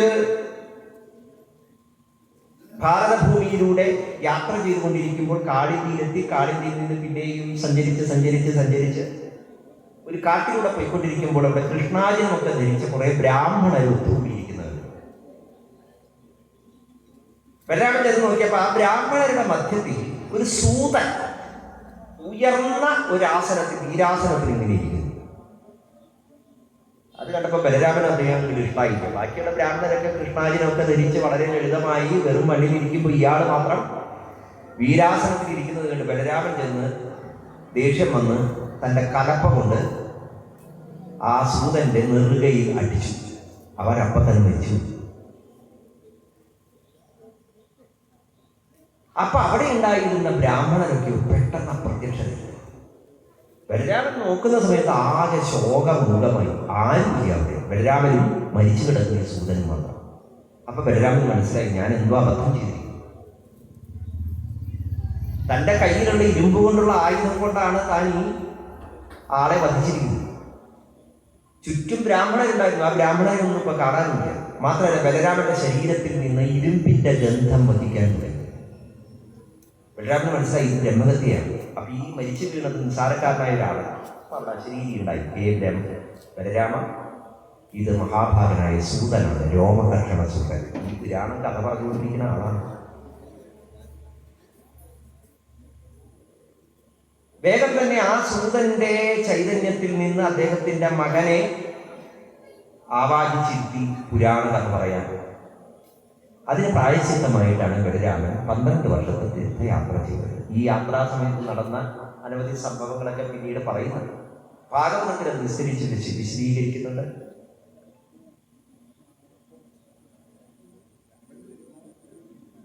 നാലാമത്തെ ചോദ്യം, അതിന് ഉത്തരം വളരെ വിശാലമായിരിക്കുന്ന ഒരു ഇതിഹാസമാണ്. അതുകൊണ്ട് ഞാൻ അത് ചുരുക്കി പറഞ്ഞ് ആ ഇതിഹാസത്തെ നമുക്ക് നാളെ വിസ്തരിക്കാൻ തന്നെ രീതിയിൽ പറഞ്ഞു നിർത്താം. അതല്ലേ നല്ലത്? അല്ലേ? ഞാൻ കഥ പറയുമ്പോൾ നിങ്ങൾക്ക് മനസ്സിലാവുന്നുണ്ടോ? കേൾക്കുമ്പോൾ നിങ്ങൾക്ക് ആസ്വദിക്കാൻ പറ്റുന്നുണ്ടോ? ഉണ്ടോ? എന്തൊന്നും പറയാതെ ഇല്ലെങ്കിൽ പറയണം. പറഞ്ഞു കഴിഞ്ഞാൽ 2 കാര്യങ്ങളെ ചെയ്യാൻ പറ്റും. ഒന്നുകിൽ കഥ പറയുന്നത് നിർത്താം,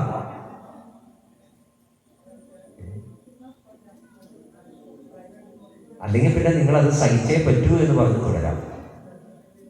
വേറെ നിവൃത്തിയൊന്നുമില്ല.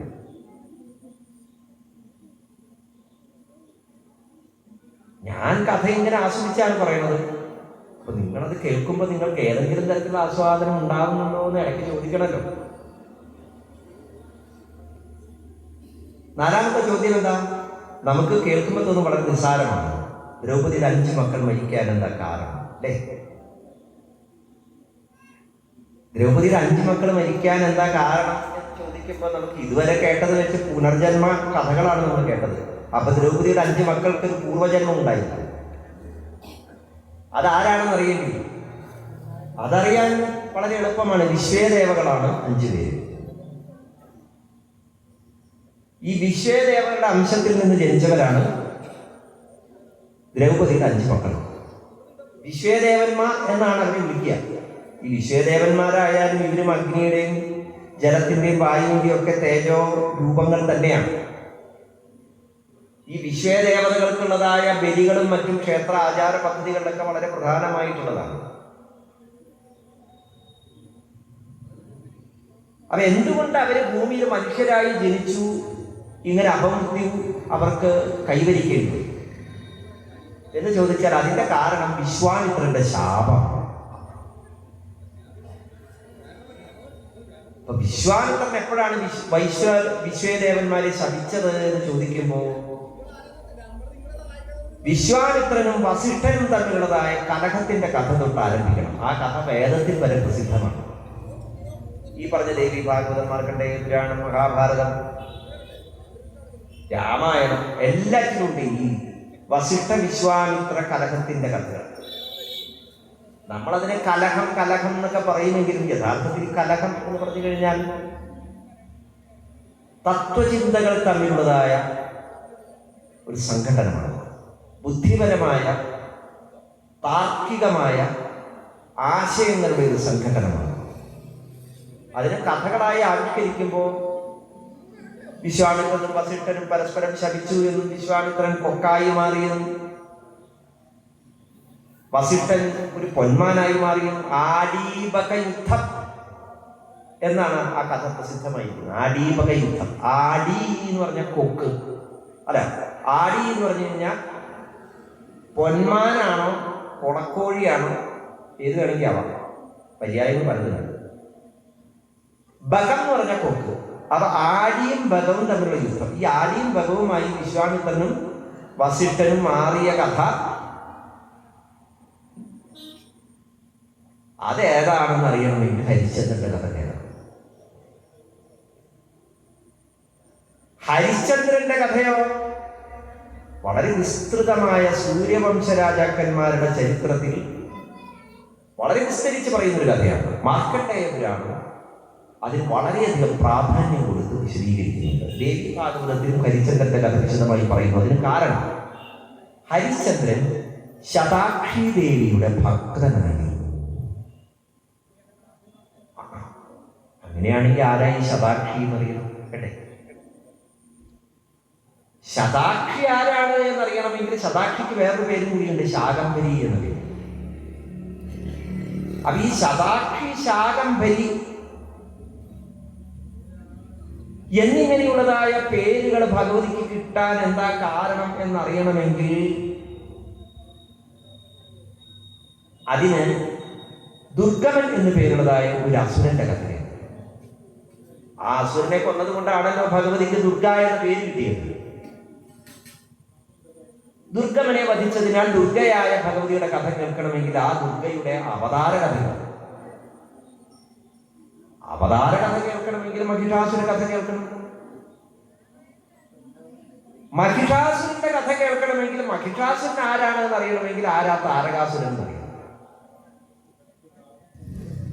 താരകാസുരന്റെ കഥ കേൾക്കണമെങ്കിൽ വിദ്യന്മാരിൽ താരകാക്ഷൻ, താമരാക്ഷൻ മുതലായിരിക്കുന്ന ത്രിപുരന്മാരുടെ കഥ കേൾക്കണം. ത്രിപുരന്മാരുടെ കഥ കേൾക്കണമെങ്കിൽ സുബ്രഹ്മണ്യന്റെ കഥ കേൾക്കണം. അപ്പോൾ പിന്നെ സുബ്രഹ്മണ്യ അവതാരത്തിന്റെ കഥ കേൾക്കണമെങ്കിൽ കാമദേവന്റെ കഥ കേൾക്കണം. കാമദേവന്റെ കഥ കേൾക്കണമെങ്കിൽ കാമാരിയായ ഭഗവാന്റെയും പാർവതിയുടെയും കഥ കേൾക്കണം. കാമാരിയായ ഭഗവാന്റെയും പാർവതിയുടെയും കഥ പറയണമെങ്കിൽ ദക്ഷയാഗത്തിന്റെ കഥ കേൾക്കണം. അപ്പൊ സതി ആരാണെന്ന് അറിയണം. ദക്ഷന്റെ പുത്രിയായി സതി എങ്ങനെ ജനിച്ചു എന്ന കഥ അറിയണം. ദക്ഷയാഗത്തിൽ സതീദേവി ദേഹം പരിത്യജിക്കാൻ കാരണം എന്താണ് എന്നറിയണം. ദക്ഷന് മഹാദേവനോട് വിരോധം തോന്നാൻ എന്താ കാരണം എന്നറിയണം. ദക്ഷൻ ആരാണെന്നറിയണം. ദക്ഷൻ ജനിച്ചത് ബ്രഹ്മാവിൽ നിന്നാണ്, ബ്രഹ്മാവിന്റെ പാദത്തിൽ നിന്നാണ് എന്ന കഥ അറിയണമെങ്കിൽ ബ്രഹ്മാവിന്റെ ആദ്യത്തെ പ്രജാസൃഷ്ടികളെ കുറിച്ചറിയണം. പ്രജാസൃഷ്ടികൾ പറയുമ്പോൾ ബ്രഹ്മാവിന്റെ ശരീരത്തിൽ നിന്ന് ആരൊക്കെ ഉണ്ടായി എന്നറിയണം. അപ്പോൾ ബ്രഹ്മാവിന്റെ വലതുകാലിലെ പെരുവിരലിൽ നിന്ന് ദക്ഷപ്രജാപതി ഉണ്ടായി എന്നും, ബ്രഹ്മാവിന്റെ വായിൽ നിന്ന് രുചി പ്രജാപതി ഉണ്ടായി എന്നും, ബ്രഹ്മാവിന്റെ നിഴലിൽ നിന്നും കർദമ പ്രജാപതി ഉണ്ടായി എന്നും, ബ്രഹ്മാവിന്റെ തിരുനെറ്റിയിൽ നിന്നും ശ്രീ രുദ്രപ്രജാപതി ഉണ്ടായി എന്നും അറിയണം. അപ്പോൾ രുദ്രപ്രജാപതി ആരാ, കർദമനാരാ എന്നൊക്കെയുള്ള ചോദ്യത്തിന് ഉത്തരം അറിയണമെങ്കിൽ അവരുടെയൊക്കെ വംശം എങ്ങനെ ഉണ്ടായി എന്ന കഥ അറിയണമെങ്കിൽ ബ്രഹ്മാവിന്റെ ശരീരം പകുത്ത് സ്വയംഭൂമനും ശതരൂപയും ഉണ്ടായതറിയണം. ആ കഥയറിഞ്ഞ ബ്രഹ്മാവിന്റെ ശരീരം പകുത്തുണ്ടായ സ്വയംഭൂമനുവിന്റെയും ശതരൂപയുടെയും മക്കളായി ജനിച്ച ദേവഭൂതി കർദമ പ്രജാപതിയെ വിവാഹം കഴിച്ചത് എങ്ങനെയാണെന്നും, പ്രസൂതി ദക്ഷനെ വിവാഹം കഴിച്ചത് എങ്ങനെയാണെന്നും, ആകൂതി രുചി പ്രജാപതി വിവാഹം കഴിച്ചത് എങ്ങനെയാണെന്ന് പറയണം. അതറിഞ്ഞാലേ നരനാരായണന്മാരുടെ ഉൽപ്പത്തി, ദത്താത്രേയൻ, ദുർവാസാവ്, സോമൻ എന്നിവരുടെ ഉൽപ്പത്തിയെ കുറിച്ചൊക്കെ മനസ്സിലാക്കുക. ഒപ്പം തന്നെ നമുക്കറിയണം ബ്രഹ്മാവിന്റെ മടിത്തട്ടിൽ നിന്ന് ജനിച്ചതായ നാരദന്റെ കഥ, ബ്രഹ്മാവിന്റെ മാനസപുത്രന്മാരായ സനകാദികളുടെ കഥ, അത്രി, പുലകൻ, പുലസ്ത്യൻ, ഋതു, അങ്കിരസ് മുതലായിരിക്കുന്ന സപ്തർഷികളുടെ കഥ, ഋഷി വംശത്തിന്റെ ചരിത്രം എന്ന് വെച്ചാൽ പറഞ്ഞതിനർത്ഥം എല്ലാ പുരാണവും വീണ്ടും ഒന്നു മുതൽ സർഗത്തിന്റെയും വിസർഗത്തിന്റെയും കഥകളൊക്കെ നമ്മൾ കേൾക്കണം. അതൊക്കെ കേട്ട് ഈ പറഞ്ഞ കഥകളിലൂടെയൊക്കെ തിരിച്ചു വന്നതിന് ശേഷമാണ് സൂര്യവംശ ചരിത്രത്തിൽ ഹരിചന്ദ്ര മഹാരാജാവ് ഈ പറഞ്ഞതായ വിശ്വം മുഴുവൻ നിറഞ്ഞു നിൽക്കുന്ന മായാസ്വരൂപിണിയായ ഭഗവതിയെ ഉപാസിച്ച കഥയിലേക്ക് എത്തുകയും, പക്ഷെ ആ ഭഗവതി ഉപാസിക്കാൻ കാരണമായ ഹരിചന്ദ്രന്റെ ജീവിതത്തിൽ വന്ന ചില പ്രതിബന്ധങ്ങളുടെ കഥയുണ്ട്. അത് കേട്ടാലേ വിശ്വാമിത്രനും വസിഷ്ഠനും തമ്മിലുള്ള വൈരത്തിന്റെ കഥ എന്താണെന്ന് മനസ്സിലാക്കുക. കഥയുടെ വിശാലമായിരിക്കുന്നതായ ലോകത്തിലേക്കുള്ള ഒരു വാതിൽ ഇങ്ങനെ തുറന്നിട്ട് എത്തി നോക്കാൻ നിങ്ങൾക്കൊരു അവസരം തന്നു എന്ന് മാത്രമേ ഉള്ളൂ. ഞാൻ ഇത്രയും പറഞ്ഞതുകൊണ്ട് അപ്പൊ പിന്നെ ഇപ്പൊ പറഞ്ഞു കഴിഞ്ഞാൽ എപ്പത്തിയിരുന്നു നിങ്ങൾക്ക് ഏകദേശം അറിയാമല്ലോ. അതുകൊണ്ട് ഈ കഥ നമുക്ക് നാളത്തേക്ക് മാറ്റിവെക്കാം. പുരാണങ്ങൾ ഇങ്ങനെ കിടക്കുകയാണ്. ഞാനിവിടെ പുരാണങ്ങളുടെ മഹാസമുദ്രത്തിന്റെ തീരത്തിരുന്ന് ഇങ്ങനെ കൈക്കൊമ്പിൽ ഇങ്ങനെ കൊള്ളാവുന്ന കുറേശ്ശെ ഇങ്ങനെ എടുത്തിട്ട് ഞാനിങ്ങനെ തീർത്ഥം പോലെ നിങ്ങൾക്ക് തളിച്ചു തരിക മാത്രമാണ്. ഞാനും കുറെ തളിക്കുന്നുണ്ട്.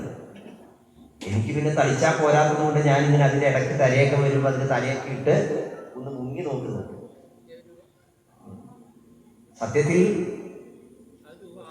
ഈ തീർത്ഥത്തിൽ എത്ര സ്നാനം ചെയ്താലും മതി വരുന്നില്ല. അത്ഭുതങ്ങളുടെയും കൗതുകങ്ങളുടെയും ചില സമയത്ത് ചില ആശയങ്ങളെ വ്യക്തമാക്കാൻ വാക്കുകൾ കിട്ടാതെ വരുമ്പോൾ ഉണ്ടാകുന്നതായ അപാരമായിരിക്കുന്നതായ ഈ ലോകത്തെക്കുറിച്ചുള്ള ചില ഭാവനകൾ. നമുക്കൊക്കെ ഒരു ജന്മം, ഒരു മനുഷ്യായുസ് അത് വളരെ ചുരുങ്ങിപ്പോയോ എന്ന് തോന്നിപ്പോകും ചിലപ്പോൾ, അല്ലേ? നമ്മൾ സാധാരണ പറയാം മനുഷ്യായുസ് 120 അതൊന്നും എത്തില്ല. പിന്നെ ചുരുങ്ങി കലികാലത്ത് 100 പറഞ്ഞു. 100 എത്തുവോ? ഇന്നത്തെ കാലഘട്ടത്തിലൊക്കെ നോക്കുകയാണെങ്കിൽ ഇത്തിരി ആയുസ്സൊക്കെ കൂടി തുടങ്ങിയിട്ടുണ്ട് ആൾക്കാർക്ക്. കാരണം വൈദ്യശാസ്ത്രം ഇത്തിരി പുരോഗമിച്ച കാരണം. പക്ഷെ അത് എല്ലാവർക്കും ഇല്ല, അല്ലേ? കൃത്യസമയത്ത് ആശുപത്രി പോകാനും മരുന്ന് മേടിക്കാനും ഒക്കെ സമ്പത്തുള്ള ആൾക്കാർക്ക് ആയുസ് ഇങ്ങനെ കൂടും. എന്ത് രോഗങ്ങൾ വന്നാലും ലക്ഷങ്ങൾ ഉപയോഗിച്ച് അവയവം മാറ്റാനും അതിനൊക്കെ കഴിവുള്ള ആൾക്കാർക്ക് അത്യാവശ്യം ആയുസ്സൊക്കെ കൂടും. ബാക്കിയുള്ളവരൊക്കെ എങ്ങനെയെങ്കിലുമൊക്കെ ജീവിച്ച് വല്ല പ്രഷറും ഷുഗറും അതും ഇതും ഒക്കെ വന്ന് പരമാവധി ആശുപത്രി പോകാണ്ട് കൂട്ടി കഴിക്കാം എന്നൊക്കെ ചിന്തിച്ച് മക്കൾക്ക് വല്ലതുകൊണ്ട് അതിനു വേണ്ടിയിട്ട് ആ പൈസ മാറ്റി വെച്ചും ഒക്കെ ജീവിക്കുന്നവരായ ആളുകളെ സംബന്ധിച്ച് ഒരു 65 കടന്ന സന്തോഷം. അതിൽ തന്നെ കുറെ കാലം ബാല്യം എന്ന് പറഞ്ഞ് കുട്ടിക്കാലം കുറെ കടന്നുപോയി. അത് കഴിഞ്ഞ് കൗമാര കോളേജ് കാലഘട്ടം വരെയുള്ള കാലഘട്ടം അങ്ങനെയുള്ള സുഖങ്ങളും കാര്യങ്ങളും ഒക്കെ ആയിട്ട് ജീവിച്ചു പോയി. പിന്നെ അത് കഴിഞ്ഞ് പിന്നെ ഗൃഹസ്ഥ കുടുംബഭരണത്തിന് വേണ്ടിയിട്ട് ജോലി കാര്യങ്ങളൊക്കെ ചെയ്തുകൊണ്ടിരിക്കുന്നു. ഇവിടെ നിന്ന് കടം വാങ്ങി അപ്പുറത്തേക്ക് അടയ്ക്കുന്നു, അപ്പുറത്ത് കടം വാങ്ങി ഇപ്പുറത്ത് അടയ്ക്കുന്നു. അതിൻ്റെ ഇടയിൽ സൊസൈറ്റിക്കാർ വിളിക്കുന്നു, അതിൻ്റെ ഇടയിൽ ബാങ്കുകാർ വിളിക്കുന്നു, അല്ലേ? എങ്ങനെയെങ്കിലുമൊക്കെ അവിടെ നിന്ന് ഇവിടെ നിന്ന് വലിച്ചൊപ്പിച്ച് അവിടെ ഇവിടെയൊക്കെ കുറേ അടച്ചു വരുമ്പോഴേക്കും ഇതാ പുതിയ കാര്യങ്ങളൊന്നൊക്കെ പുതിയ കടം മേടിക്കണം. ഇനി കടം മേടിക്കുമ്പോൾ ഒരു സമാധാനം എന്താ വെച്ചാൽ ലോകത്തിൽ ഈ കേരളത്തെ സംബന്ധിച്ച് പ്രത്യേകിച്ച് കടമില്ലാത്ത ആരും ഇല്ല എന്ന് പറയാം. കാരണം നമ്മൾ മേടിച്ചില്ലെങ്കിലും നമ്മുടെ തലയിൽ ഗവൺമെന്റ് കടം മേടിച്ചുകൊണ്ടിരിക്കുന്നു. നമുക്കൊക്കെ വല്ല 1000 10,000 ഒക്കെയാണ് കടം എന്നുണ്ടെങ്കിൽ ഗവൺമെന്റ് നമുക്ക് വരുത്തി വെച്ച കടം ലക്ഷക്കണക്കിനാണ്. മാറി മാറി വരുന്ന ഭരണകർത്താക്കള് അവർ നല്ല സുഖമായിട്ട് കാർക്കും ബംഗ്ലാവിലൊക്കെ ജീവിച്ചുകൊണ്ടിരിക്കുന്നു. സാധാരണ മനുഷ്യന്മാര് റോട്ടിൽ കൂടിയൊക്കെ കുഴിയിലൊക്കെ ചിലരെ കാണാണ്ടാവുന്നു. അങ്ങനെയൊക്കെ കുറെ ജീവിതം. അപ്പൊ ഇങ്ങനെയൊക്കെ ജീവിച്ചു കൊണ്ടിരിക്കുമ്പോ ആലോചിച്ചു പോവുകയാണ് 18 പുരാണങ്ങളും ഇതിഹാസമാകുന്ന മഹാഭാരതം, രാമായണം എന്ന മഹാകാവ്യം, 108 ഉപനിഷത്തുകള്, 4 വേദങ്ങള്, ശിക്ഷ, നിരുക്തം, കൽപ്പം, വ്യാകരണം, ഛന്ദസ്, ജ്യോതിഷം മുതലായിരിക്കുന്ന വേദാംഗങ്ങള്, ഗാന്ധർവശാസ്ത്രം, ആയുർവേദം, വാസ്തുശാസ്ത്രം, ശില്പശാസ്ത്രം, പാരാവാരം നമ്മുടെ പൂർവികർ നമുക്ക് പകർന്നു തന്നിട്ട് നമുക്ക് തന്നേക്കണ ആയുസ്സിൽ നമുക്ക് ഇതിനോടൊക്കെ ചേർന്ന് നിൽക്കാൻ പറ്റുന്ന സമയവും എത്ര നിസ്സാരം. ഞാൻ ആലോചിച്ചിട്ട് ഇത്ര തന്നെ എനിക്ക് നിങ്ങൾക്ക് പറഞ്ഞു തരാൻ പറ്റിയത് എൻ്റെ ഭാഗ്യം. നിങ്ങളുടെ അല്ല, എൻ്റെ ഭാഗ്യം. നിങ്ങൾക്ക് ഭാഗ്യമുണ്ടോ ഇല്ല എന്നുള്ളത് നിങ്ങളാണ് പറയുന്നത്. ഇതെന്റെ ഭാഗ്യമാണ്. മാരാരിക്കുളത്തപ്പടി എനിക്ക് തന്നൊരു ഭാഗ്യമാണ്. ഒരു പക്ഷേ ഇവിടെ ഈ 18 പുരാണങ്ങളുടെ യജ്ഞങ്ങൾ ഓരോ വർഷം നടത്തിയില്ലായിരുന്നുവെങ്കിൽ കന്യാർകാവിലെ 18 പുരാണ യജ്ഞത്തോടുകൂടി ഞാൻ അടച്ചു വെച്ച് കിട്ടുന്ന യജ്ഞത്തിന് പോയി എന്താ ഭാഗവതം വായിക്കാൻ പറഞ്ഞ ഭാഗവതം വായിക്കും, ദേവിഭാഗം വായിക്കാൻ പറഞ്ഞ ദേവിഭൂത ഭാഗവതം വായിക്കാം, അങ്ങനെ പോയേ. അത് വായിക്കുന്നത് മോശമായിട്ടല്ല ഞാൻ പറഞ്ഞത്. അത് വായിക്കുമ്പോൾ ഈ 18 പുരാണങ്ങളുടെ കഥകളൊക്കെ ബന്ധപ്പെടുത്തേണ്ടി വരും. പക്ഷേ 18 പുരാണങ്ങൾ വീണ്ടും വീണ്ടും വായിച്ചത് പറ്റാവുന്ന വിധത്തിലൊക്കെ മനസ്സിലാക്കി അത് ആളുകൾക്ക് പറഞ്ഞു കൊടുക്കണം എന്ന് മാരാരിക്കുളത്തപ്പൻ എന്നെ നിയോഗിച്ചിട്ടുണ്ടെങ്കിൽ ഉറപ്പാണ് ഏതോ പൂർവജന്മത്തിൽ ഈ മാരാരിക്കുളത്തപ്പന്റെ മുമ്പിൽ ഇങ്ങനെ കാറ്റിലിളകിക്കൊണ്ടിരിക്കുന്ന ആൽവൃക്ഷത്തിലെ ഒരു കൊമ്പിൽ ഒരു പക്ഷേ ഞാനൊരു കാക്കയായിരുന്നു ഈ പ്രകൃതിയോട് ചേർന്ന് ജീവിച്ചിട്ടുണ്ടാവുക. ഈ മണ്ണിൽ എവിടെയെങ്കിലും ഒരു തുളസി ചെടിയായി ജനിച്ചിട്ടുണ്ടാവണം. ഈ ആകാശത്തിലൂടെ എപ്പോഴോ ഏതോ ഒരു വെള്ളിപ്പക്ഷിയായി പറന്നു പോയിട്ടുണ്ടാവണം. അല്ലെങ്കിൽ ഇവിടെ എവിടെയെങ്കിലും തുരക്കുന്ന ഒരു എലിയായി മാറിയിട്ടുണ്ടാവണം. അല്ലെങ്കിൽ ഒരു അവധൂതനെ പോലെ ഇതിലൂടെ എപ്പോഴെങ്കിലും സഞ്ചരിച്ചിട്ടുണ്ടാവണം. ഏതൊക്കെയോ മുജന്മ സുഹൃതങ്ങളിലൂടെ അല്ലാതെ നമുക്ക് ഈ ഈശ്വര നിയോഗങ്ങൾ സ്വായത്തമാവുകയില്ല.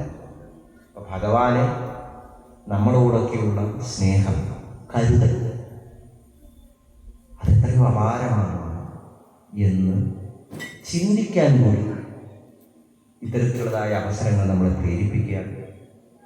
നിങ്ങൾ ഓരോരുത്തരുടെയും ഹൃദയത്തിലൂടെ ഈ വാക്കുകൾ ഞാൻ ഭഗവാന്റെ പാദങ്ങളിലേക്കുള്ളതായ വാകാർച്ചനയായി സമർപ്പിക്കുന്നു.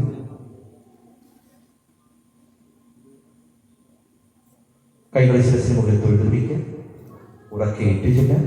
കരചരണകൃതം